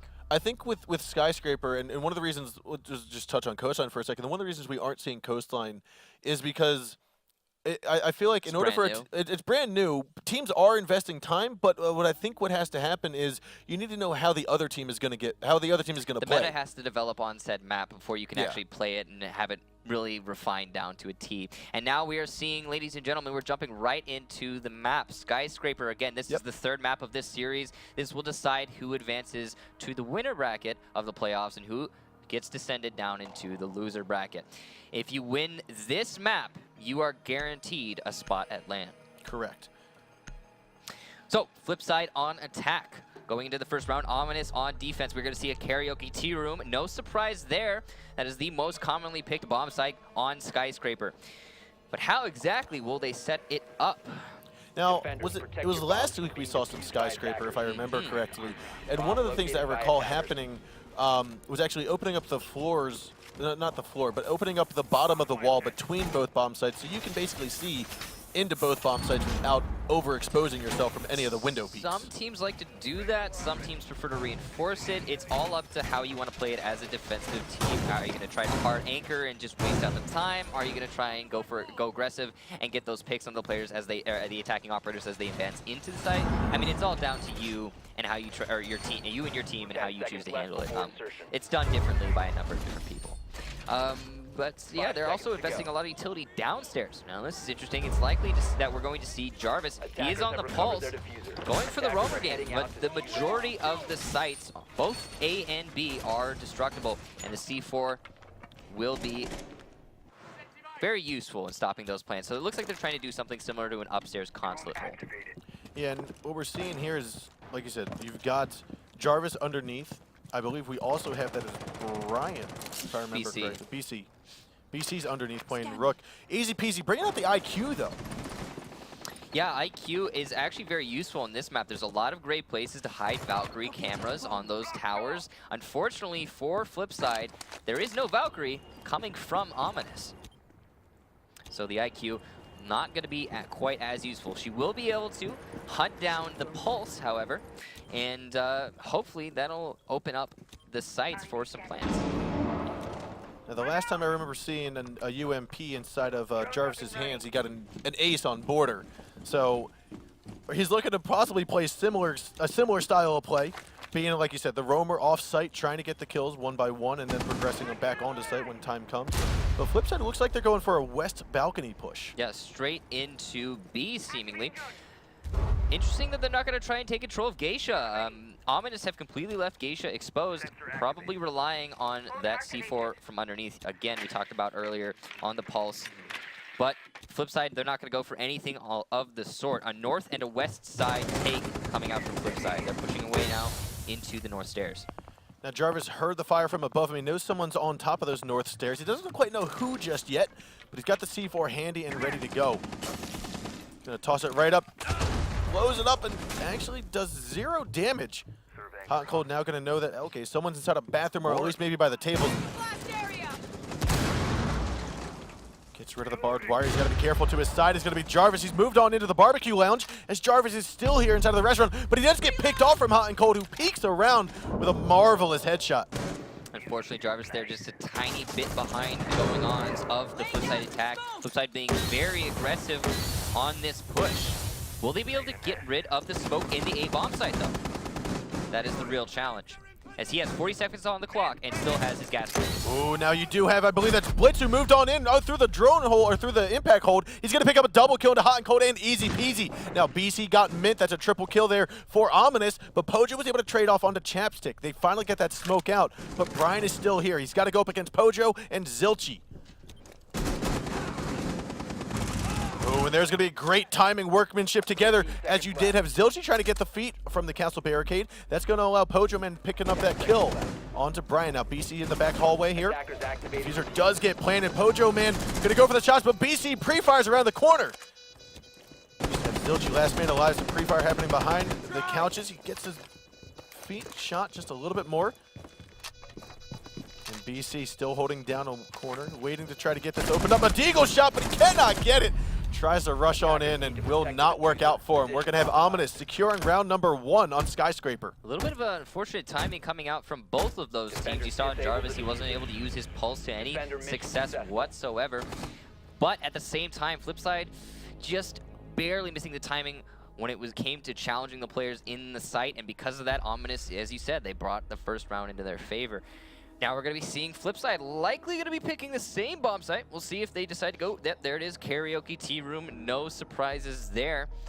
See exactly how they choose to handle it. They are doing quite a lot of interesting things. Both of these teams, they're bringing castles to slow down the enemy as much as possible. They're also opening up the back wall, or what we saw from Ominous anyways. They opened up the back wall into, or the main wall, sorry, in the hallway between the two sites so that they can rotate easily in and out. Defenders, protect your bombs from being defused by attackers. So, with FlipSid picking the pulse, picking the castle, it seems to be, like you said, a very similar, not a similar operator choice that we saw from Ominous. I'm curious on where the castle is going to play a role for FlipSid. I think it's actually the same exact operators choices that we saw from Ominous You're on right, the you're defense. On attack, however, it's mostly the same, but we have a Capital instead of an IQ, and I feel like that will probably be a little bit more influential going into these rounds. Capital, Firebolt's very good at getting rid of players hiding behind those grates and the indestructible floor in the A bomb site. Yep. I think that's definitely the right call. Last time what they didn't do, they didn't go after Jarvis. FlipSid didn't go after Jarvis underneath, but that also didn't play a massive role in deteriorating them. They did go for Jarvis. Oh, you're right, Hot and Cold did. They killed him. Yeah, no, he was, yeah, Jarvis was unable to make any sort of success in that round. We are seeing Ominous, they're spawning in a position to do a very similar attack what we were seeing from FlipSid, setting themselves up on the north and west side of the building on the balcony outside to then push in, more than likely, through the doorway and try to pressure the site. Now Brian is being detected out there by the heartbeat sensor. He's going to get off of the rappel and move on over towards the bathroom window. It's likely that Ominous are aware there is a pulse underneath and are just waiting patiently, not wanting to risk anything unnecessarily. Pulse has put himself in a position the same as Jarvis to try and hopefully get the C4 kill as these attacking operators push their way in through the balcony doorway. Now it looks like I think they've droned out Hot and Cold, and they're looking to pinch him here. Ooh, BC's going to take massive damage. He tries to go for the peek onto Hot and Cold, but Hot's going to throw out one C4, not do much damage, but he still has escaped with 0 health taken away from him. Zilchi, however, does pick up the kill to BK all the way from the lounge area across the map.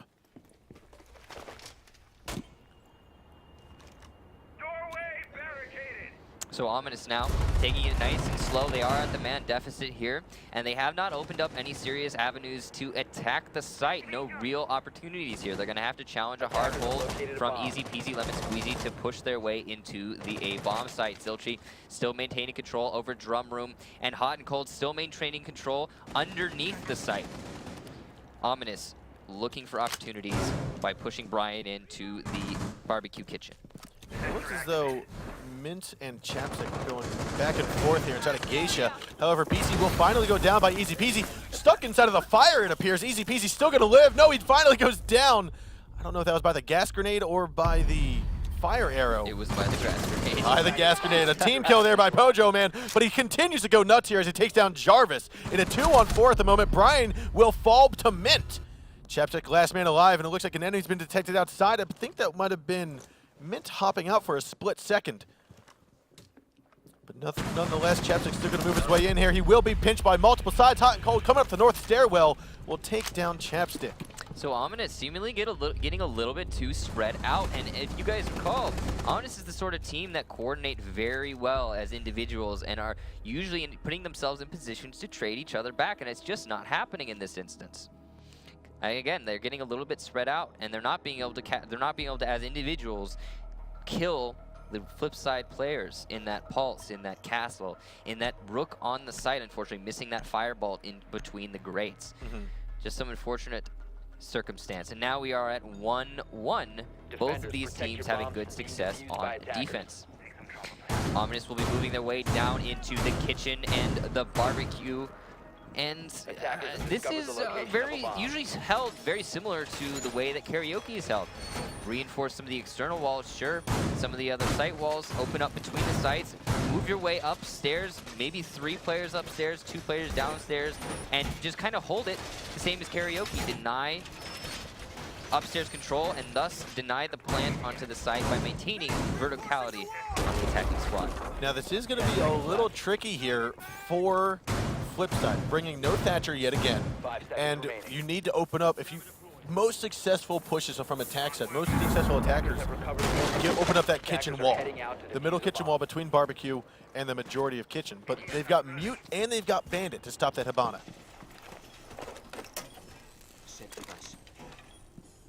So with no Thatcher in sight, I'm not quite sure that wall will get open. They do have a Twitch, but it's gonna be a maze trying to get that Twitch drone through the kitchen and get those batteries opened.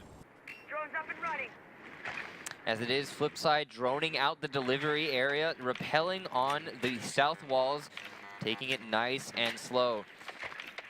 Looking to, seems like, methodically push their way in through delivery, open up that wall like you were talking about, but again, they don't have a whole lot in the way of ability to open that wall up. They're going to use the Ash Charge, however, to try and destroy the battery and do a little bit of damage onto Brian. Unfortunately, he's going to be in a position to put another battery right on down, and there's no more wall for Ash to... Well, she might be able to get around in there, but Brian's going to stick around, see if he can't continue bandit tricking it. I mean, that did more than 50 health, so if Hot and Cold can get another well-placed breaching charge there... It'll kill him. It will, but instead he's going to opt to get rid of the barbed wire.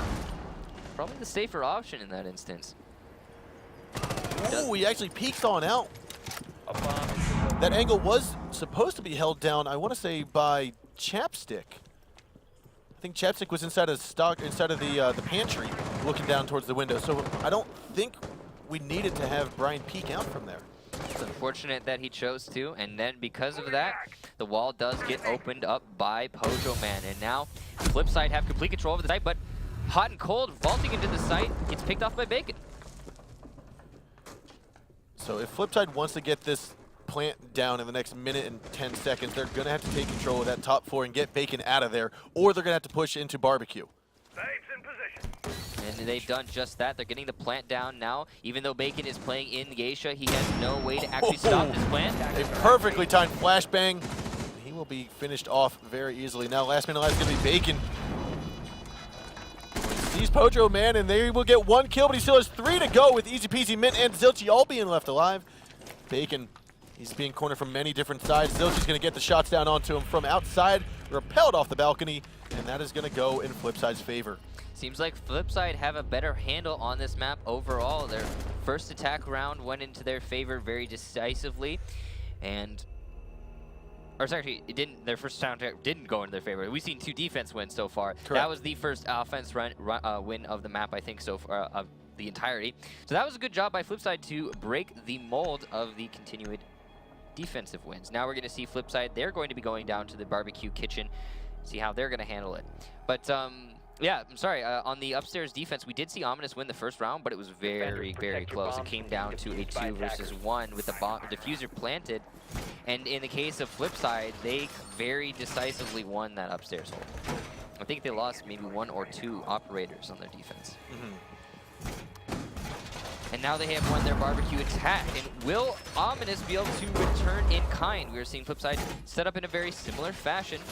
They do have the castle barricades going down onto the main door area. That's going to allow them to focus on, or basically ignore that part of the map so they can think a little bit more about the west, north, and south side of this barbecue kitchen. And one of the things I do like seeing from both of these teams is how they manage to push onto the site from attackers from a balcony, from an outside point of view, because many times you will see defenders get aggressive, peek on outside, or jump on outside of windows or outside of doorways to just basically get a whole line of sight onto some of the attackers that are lined up on the balconies. Right. So I like seeing how they're navigating and positioning themselves to reduce that opportunity from the defenders. Absolutely. You can see from Ominous, they have brought a Thatcher to the board, so they're not going to have to do anything tricky to get that kitchen wall open. They do also have the Habana to do just that, open up the wall. And she is likely to do that terribly. Thatcher grenades going down onto that wall to open it up. Destroy the bandit chargers that are on the wall. And there is no mute coming out from FlipSid, so no double layer. Drone's up and running. Yeah, but it looks as though Easy Peasy will be spotted out behind the tables.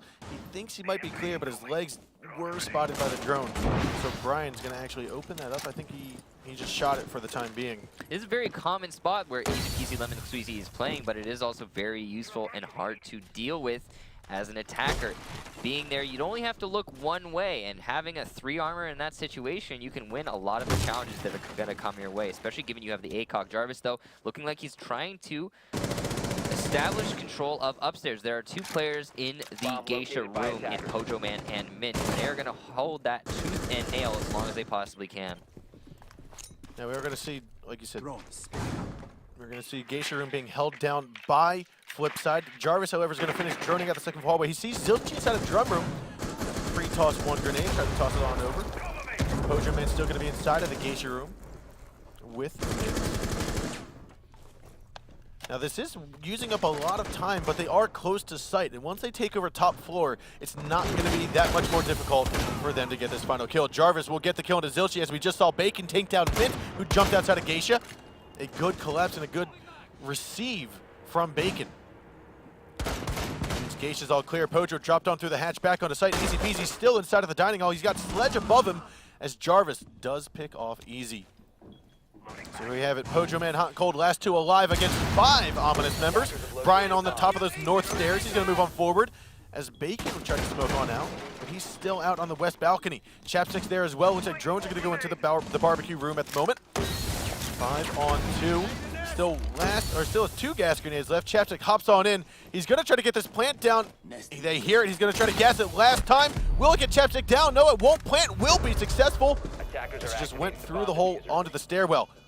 Now, Brian did get 1 kill. Hot and Cold going to take down BC. So a 4 on 1 at the moment. Hot and Cold full health, but not likely to come out of this alive. Every movement he makes is going to be 1 indicator for Ominous. That's going to be 1 more shot, 1 shot closer. Still a 3 on 1. You've got Bacon, I believe that's outside west balcony. And no, he's actually gotten on inside of the kitchen to come up from behind Hot and finish him off. Defense wins upstairs, offense wins downstairs. Both of these teams, again, continuing a very similar trend and playing very similarly overall. It's almost as like we're watching a mirror play out. They have different interpretations on their attacks and defenses and bringing different operators, but the results are still, for the most part, the same. I hasten to guess that we're going to see another 6-5 in this instance.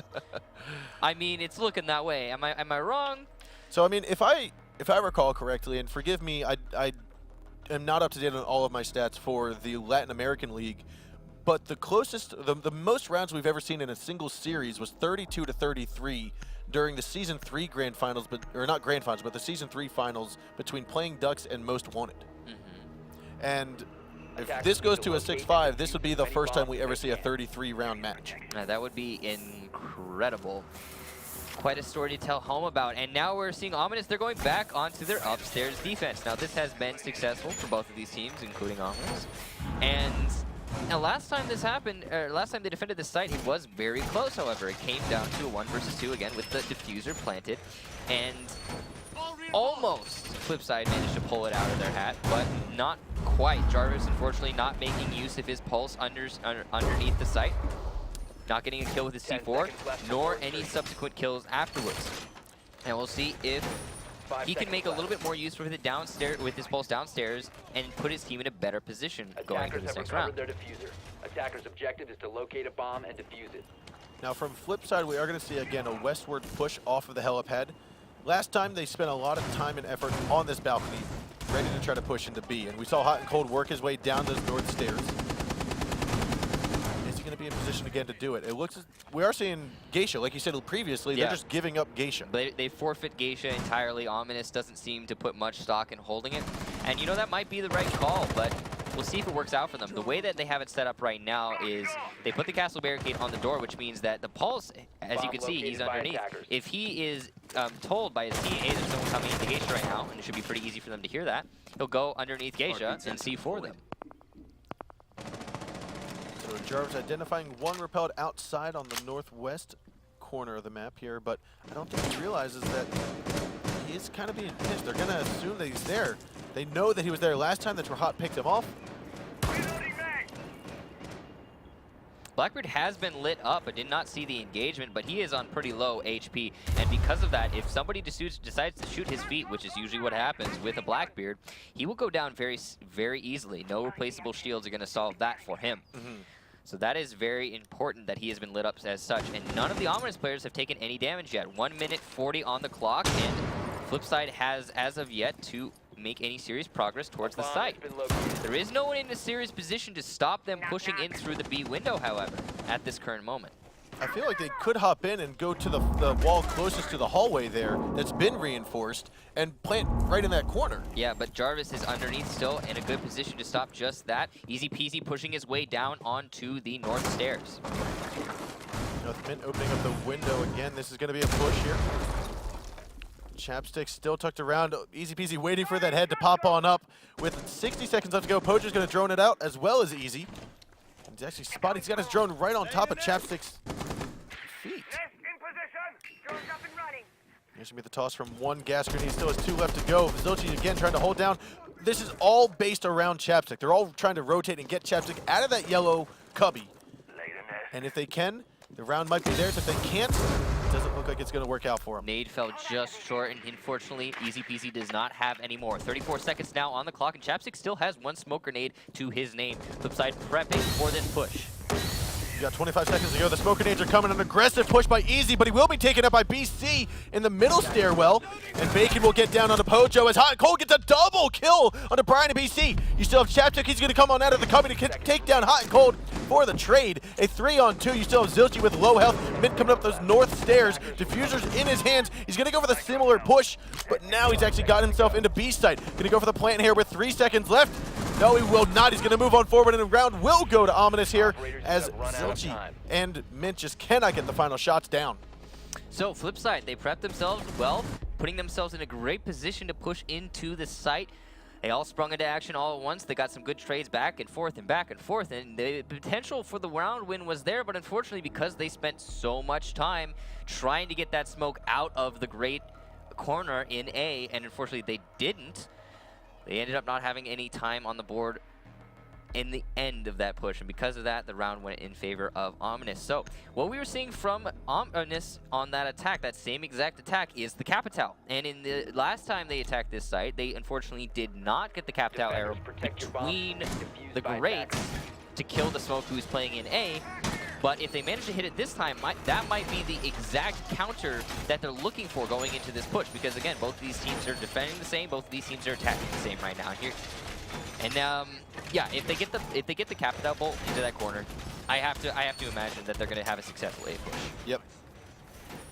Because that's been what's holding both of these teams back going into these pushes. Yeah, I mean, it's so pivotal to have that yellow cubby under your control, because from there, you can maintain control of that entire bomb site. The rest of your team can focus on holding down the B site.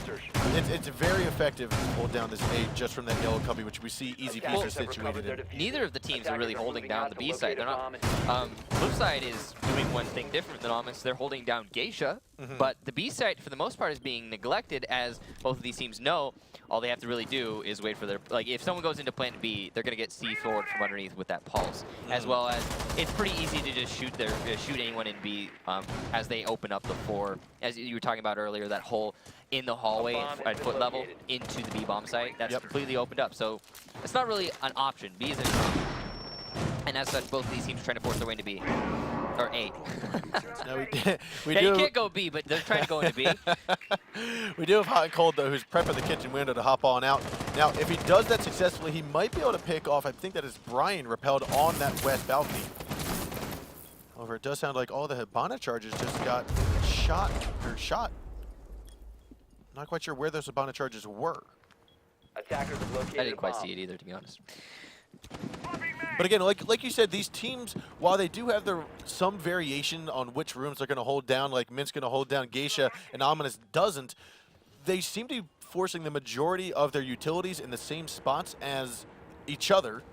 We are seeing the same kind of castle setup, the same kind of holes being opened up into the A site, which we've seen both teams utilize.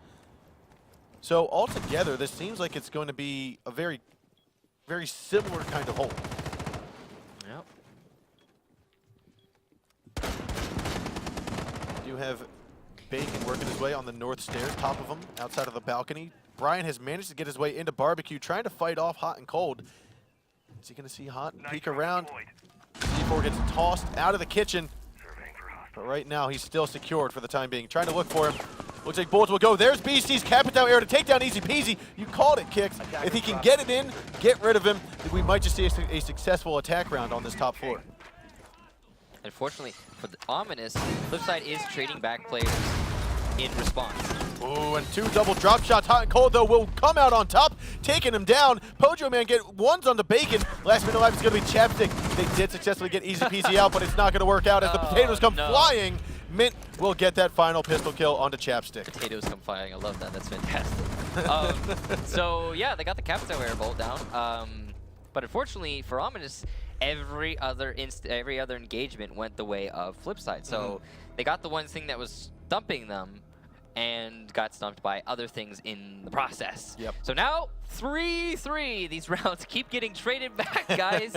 Gosh, you know, I've never seen this before where rounds get traded back in such quick succession in a match. No, wait. That's right. The last 2 maps that we just watched. These teams are certainly neck and neck. Both of them very skilled, not wanting to give up the first seed, or rather, the first spot in the winner bracket of the playoffs. Now, Barbecue kitchen defense from Ominous yet again. Now, last time what happened, you had Brian was trying to bandit trick the wall. Ash, that was Hot and Cold, tried to get rid of him, did about 60 damage to him, and then he just peeked on out and died. Yeah, that is exactly what happened, and because of that, FlipSid managed to get that kitchen wall open and kept picking off Ominous players one by one, pushing to the site, got the bomb plant, the diffuser plant, and that's all she wrote. Well, we'll see if Brian can successfully bandit trick the wall. This time, we are actually seeing from FlipSid a Thatcher coming out, so they have made the adjustment that they needed to make, in that not wasting the Ash charges any longer on that kitchen wall. You just simply throw one Thatcher grenade. Yeah, it looks as though they've sacrificed the glass, which they had last time. Now that's a big operator to have off the board for FlipSid. Means they won't be able to challenge through those smokes directly to just win whichever fight they want to. But I think it's the right call in this instance. Here comes the Thatcher grenade now. Will Brian be able to get the battery down in time? No, he's going to instead go away from the wall, opting not to risk his life. Yeah, Brian said Brian got off of the wall, but now he's underneath of the window. He's really worried about that kitchen window where he got killed from the repelling Ash last time they were on this defense. Now, I feel like that window should be covered by Chapstick, because the smoke inside a pantry. Yeah, he will be able to handle it if a player vaults in, but the line of sight is still there for the attack. Correct. Bacon still playing above inside of Geisha with Brian. Actually, Brian just navigated all the way upstairs. He's gotten out of the kitchen, he's gotten out of the barbecue, he's up here trying to help out Bacon now through the drop hatch. So yeah, FlipSid, they have opened up this wall, and now they're going to start working on taking upstairs control. Houghton gets a nice pick onto BC to put the man advantage distinctly into FlipSid's favor. Chapstick was spotted out here, so Hot and Cold's going to repel on inside and possibly push his way into pantry from that master bedroom side. Looks as though we actually have Bacon, who has been down but not out just yet. Brian should be able to pick him up without too much pressure. Now with 1:15 left to go, actually I think we might have Bacon who, oh, Bacon does get picked back up. Okay, I heard someone get shocked by a drone. I thought Mint was going after him. Now with 60 seconds to go, Hot's going to try to bait out Chapstick here. He's going to open up the wall to the right side, hop in through the window, and possibly get him peeking around. There it is. He hops on through the window, takes down Chapstick. Kitchen is now theirs. However, Brian from above will take down Hot and Cold for the trade. A 3-on-3 at the moment with 45 seconds to go. An aggressive push out by Bacon, and Mint is there to down him and finish him off. So you still have Brian upstairs. He's inside of Geisha. You've got Jarvis, who's actually, is he Geisha as well? No, he is downstairs. I believe he's still by bathroom. Diffuser will get planted here by Pojo Man. Attackers activating diffuser. Inside of the bars, you've got Mint coming down the north stairs. Brian now dropped in through. He's inside a kitchen now, peeking on into the site. Doesn't see anyone, so he's going to take one aggressive look on outside. No, he's actually going to get the booty of Zilchi, taking him down now. Pojo's prone underneath of the windows by the north stairs. He comes on out, looks left again, and misses the shots. Pojo Man taking him down now, a 1-on-2. Jarvis has the ability to clutch this, but he's got to push now. There's only about 20 seconds left on that timer. Could just try to stick it. He could. He's got plenty of time. The more time he wastes, the more Pojo Man knows I can just go in for the push. But he needs to go right now. Pojo Man's actually coming around. He goes for the shots and he misses. However, Mint dropped at the perfect time to get the collapse, get the collection. And we do have FlipSid taking this round 4-3 now. Or, Yeah. 4-3, yes. 4-3, and it's going to be them now. It's going to be FlipSid now on match point. They are going to be forced to defend Kitchen Barbecue, however. And again, nobody has won Kitchen Barbecue defense yet. It's been constant trade backs. Everybody's winning upstairs on defense, and then everybody's winning downstairs on offense. And it's just been going back and forth and back and forth. So if the trend continues, if FlipSid are unable to break the consistency of these rounds, Attackers need to locate and defuse Ominous as many will be bombs able as to they can. put themselves into overtime and keep the dreams alive in this series. Now what we're seeing here from FlipSid, as we've seen previously, has been a... I'm about to call this the standard defensive barbecue and kitchen hold. Yeah, you can call it that. We'll call it the standard hold. We haven't seen enough on Skyscraper to really know what's standard and what's not. Correct. So it's fair enough to go ahead and take the example of this matchup and be like, okay, yeah, but the North American meta, from what we can see so far, this is pretty standard. You know, keeping control of Geisha, banditing in the Geisha wall to the outside. That gives you vertical control over kitchen. Reinforcing the kitchen wall and a couple walls in the A-bomb site. Then playing really dynamically around the A-bomb site, not inside necessarily, but for retakes primarily. And yeah, that's what we've been seeing from most of these teams for the most part. Some of the differences being FlipSid, they put the rook in those tables. Oh, an aggressive peek from Houghton, and unfortunately, because of that, Bacon was ready for it, and the man advantage is now in favor of Ominous. I feel like that would have been better planned if Hot actually opened up that window before the prep phase ended. Yeah. That sound gave it away. Absolutely, definitely. Yeah, we do have BC here on the north balcony. Jarvis is also going to accompany him here. So the distinct difference in these takes between Ominous and FlipSid is FlipSid, they didn't really vie for upstairs control very much, instead opting to simply plant in the A-bomb site. But Ominous, they have been pushing upstairs very hard, trying to get rid of the players in Geisha and Drum Room before they push their way into the site. And they're doing just that right now. Brian has moved his way onto the north stairs and is starting to work on this T-room. He doesn't know that there's no one in there. Now, Mint's actually going to be fully, not fully exposed. He reinforced the one wall that was keeping him safe. Right. But still, now Mint is locked down, and Brian has to make the assumption that someone is inside of Geisha. It's likely that they have been droned out. There are two players in Geisha again. Oh, Mint peeks out right as Brian looks away. Unfortunate timing there for Brian. Now, a lot of time is being wasted, though. Like you said, Ominous is trying to go for this push on the top floor, and Pojo Man and Mint are doing a very successful job at having them go slowly, progressing slowly onto this Geisha hold. Yeah, Ominous, this is match point and series point. If Ominous loses this round, but Bacon with another pick onto easy peasy lemon squeezy. Now it's a 3 versus 5. 1 minute left on the clock. They have plenty of time to make this push happen in their favor. Pojo Man has dropped down yet again, and Mint is the last player in Geisha. Looks like BC is going to finish droning out, I want to say, or placing a Claymore, but the gas grenades from Pojo Man are going to stop Bacon from pushing on into the barbecue. Now, plant is going to be happening from Chapstick. He's the Hibana. I don't think he's inside sight just yet. He's waiting to get the opportunity now. BC still trying to work his way. Bacon with another kill into Pojo Man, though. A 5-on-2. However, Mint finally peeks around from Geisha. Gets one. Gets another kill. Bacon over. Gets Zilchi down. And as Mint tries to get back onto the room here inside of Geisha, Brian peeks around from the north stairs to get him down. It's kind of unfortunate that Brian got that final kill because Bacon just got a 4K to keep Ominous in this round, and he would have gotten the 5th. He was outside on kitchen window, and he would have had line of sight onto that last player on FlipSid. Mint, truly unfortunate. But yeah, that round mostly, I did not see the majority of Bacon's kills, unfortunately, but it just kind of came down to Bacon picking off the defenders one by one by one. That was very well played from Bacon. So we talked about it earlier on this map. Worst case scenario, it's a 32 out of 33 rounds. Best case scenario, 33 out of 33 rounds. Yeah. We're breaking records here almost. Yeah, this is pretty incredible. Both of these teams continue to trade rounds back and forth and back and forth and back and forth. They will not give up. And now we're seeing overtime on the 3rd map of this series. Ominous will be put on defense first. They will be defending this Geisha room. Now, this is, or not Geisha, I say the tea room karaoke room, excuse me. The thing is if they win this defense, they will then, and then let's say that they lose their attack onto the same exact defense coming out from FlipSid, they will then be forced onto a kitchen defense. And on kitchen defense, neither of these teams have had great success.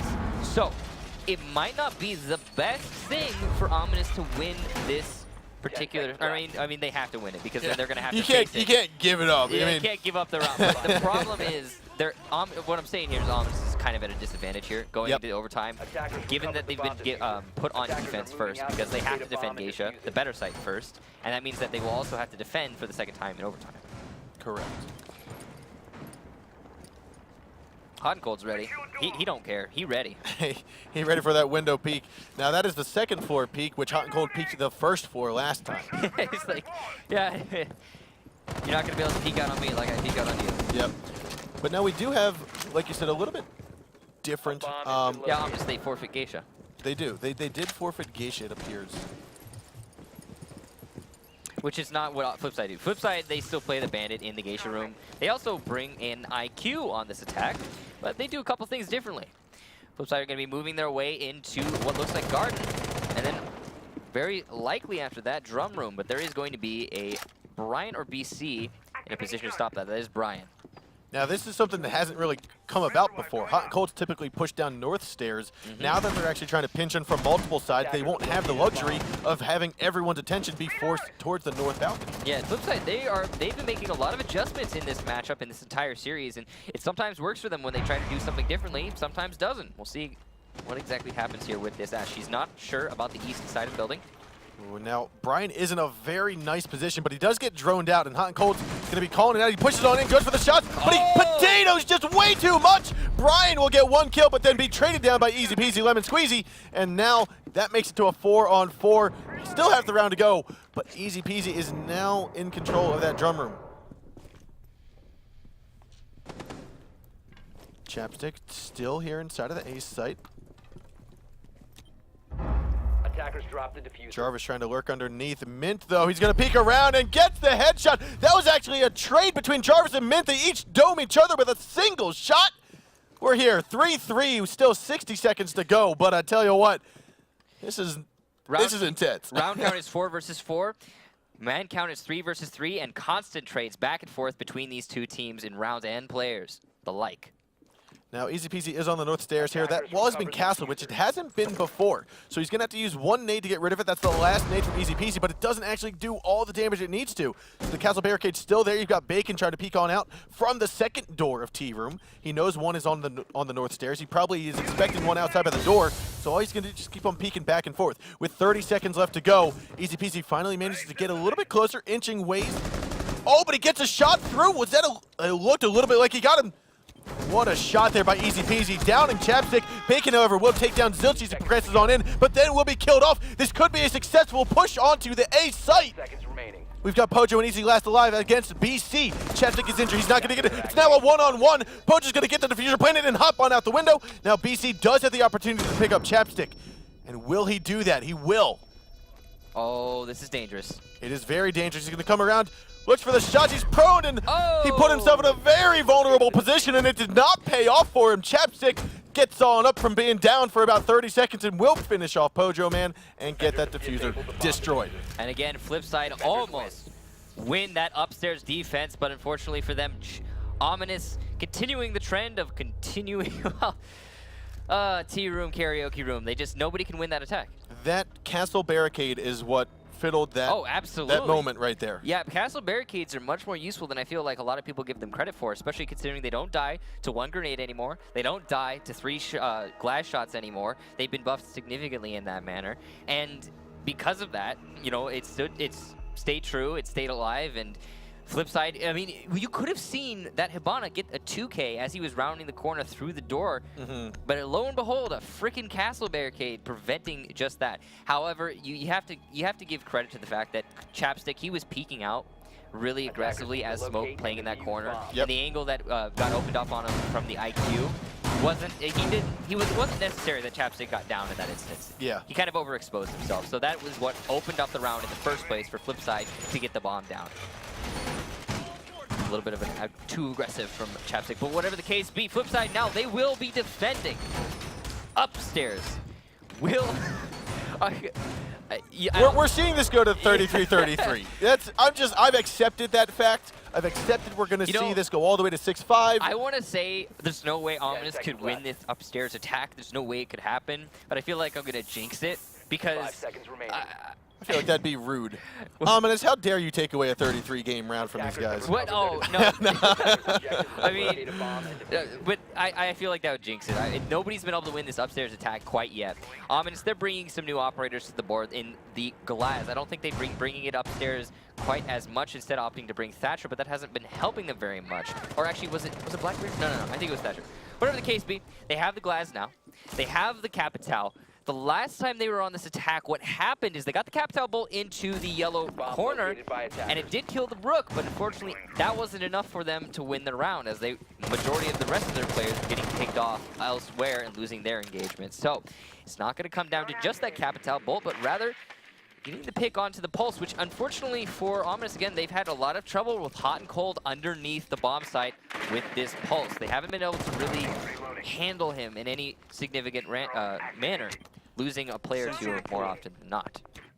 Now, Hot and Cold was droned out by BC behind the bar. It looks like BC's second drone is going to push on into Barbecue to finish off, just clearing out more location for Ash to push in. It looks like Ominous is aware of the influence that Pulse is putting out onto these rounds, and is applying a lot more pressure with those drones to give Ash more information leading into their engagement.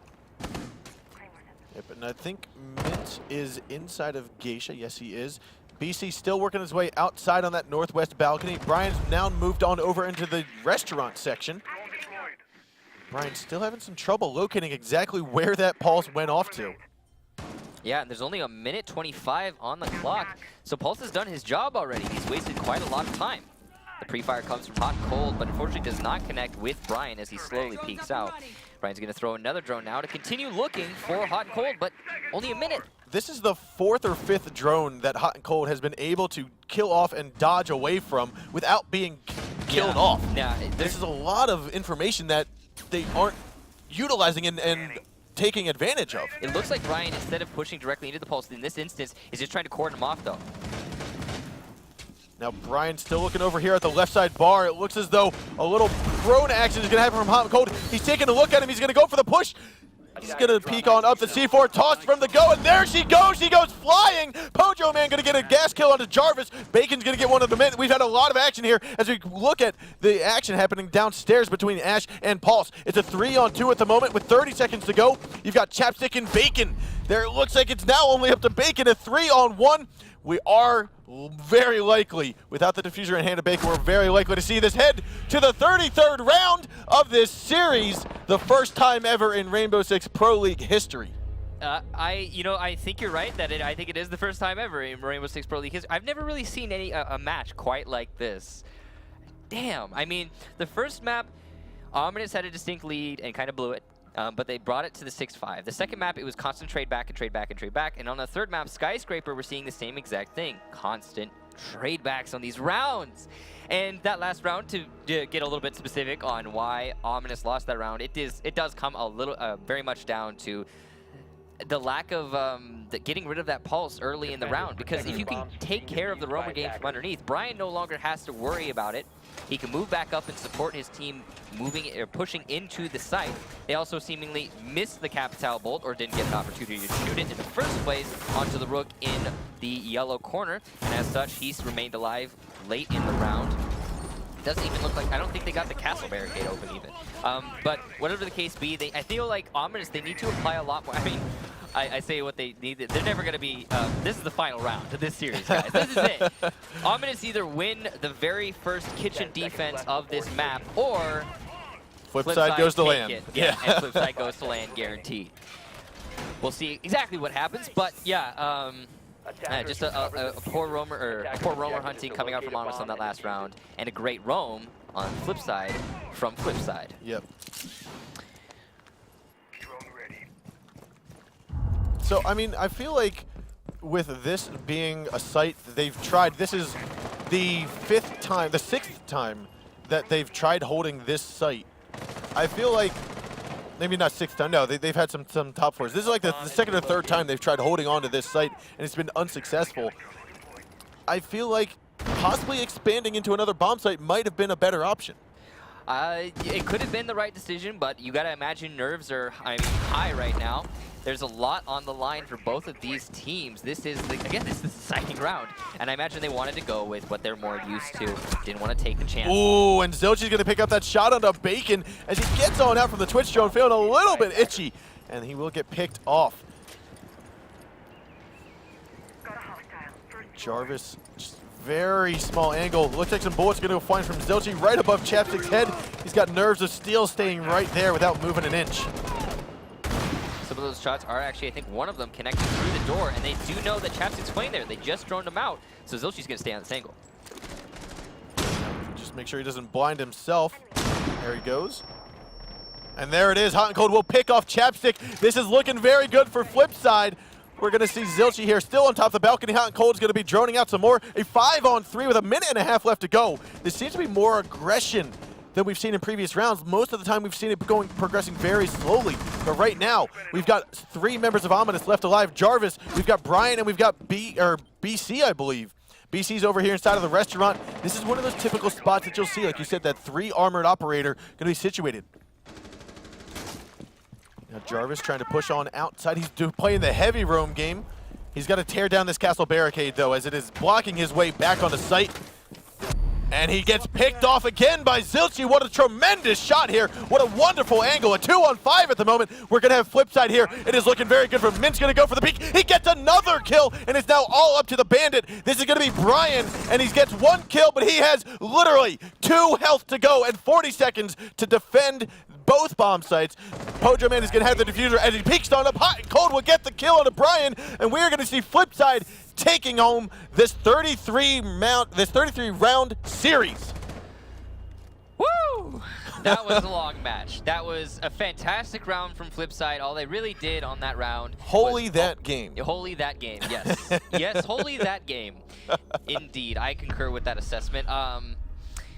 I was saying, yeah, on that round, FlipSid, all they really did was open up angles into the site. And Ominous kind of walked into those angles, exposed themselves, and got picked off. There wasn't much else going on. Towards the end, FlipSid, they pushed in, sure, but I mean, they had like 3 man down on the Ominous line when they were pushing in. And they had a complete man advantage. There wasn't even an attempt for upstairs control coming out for FlipSid. On that barbecue kitchen, they've been completely neglecting upstairs. They don't feel the need to take it. Instead, they opt to go straight for the A-bomb site instead of the kitchen.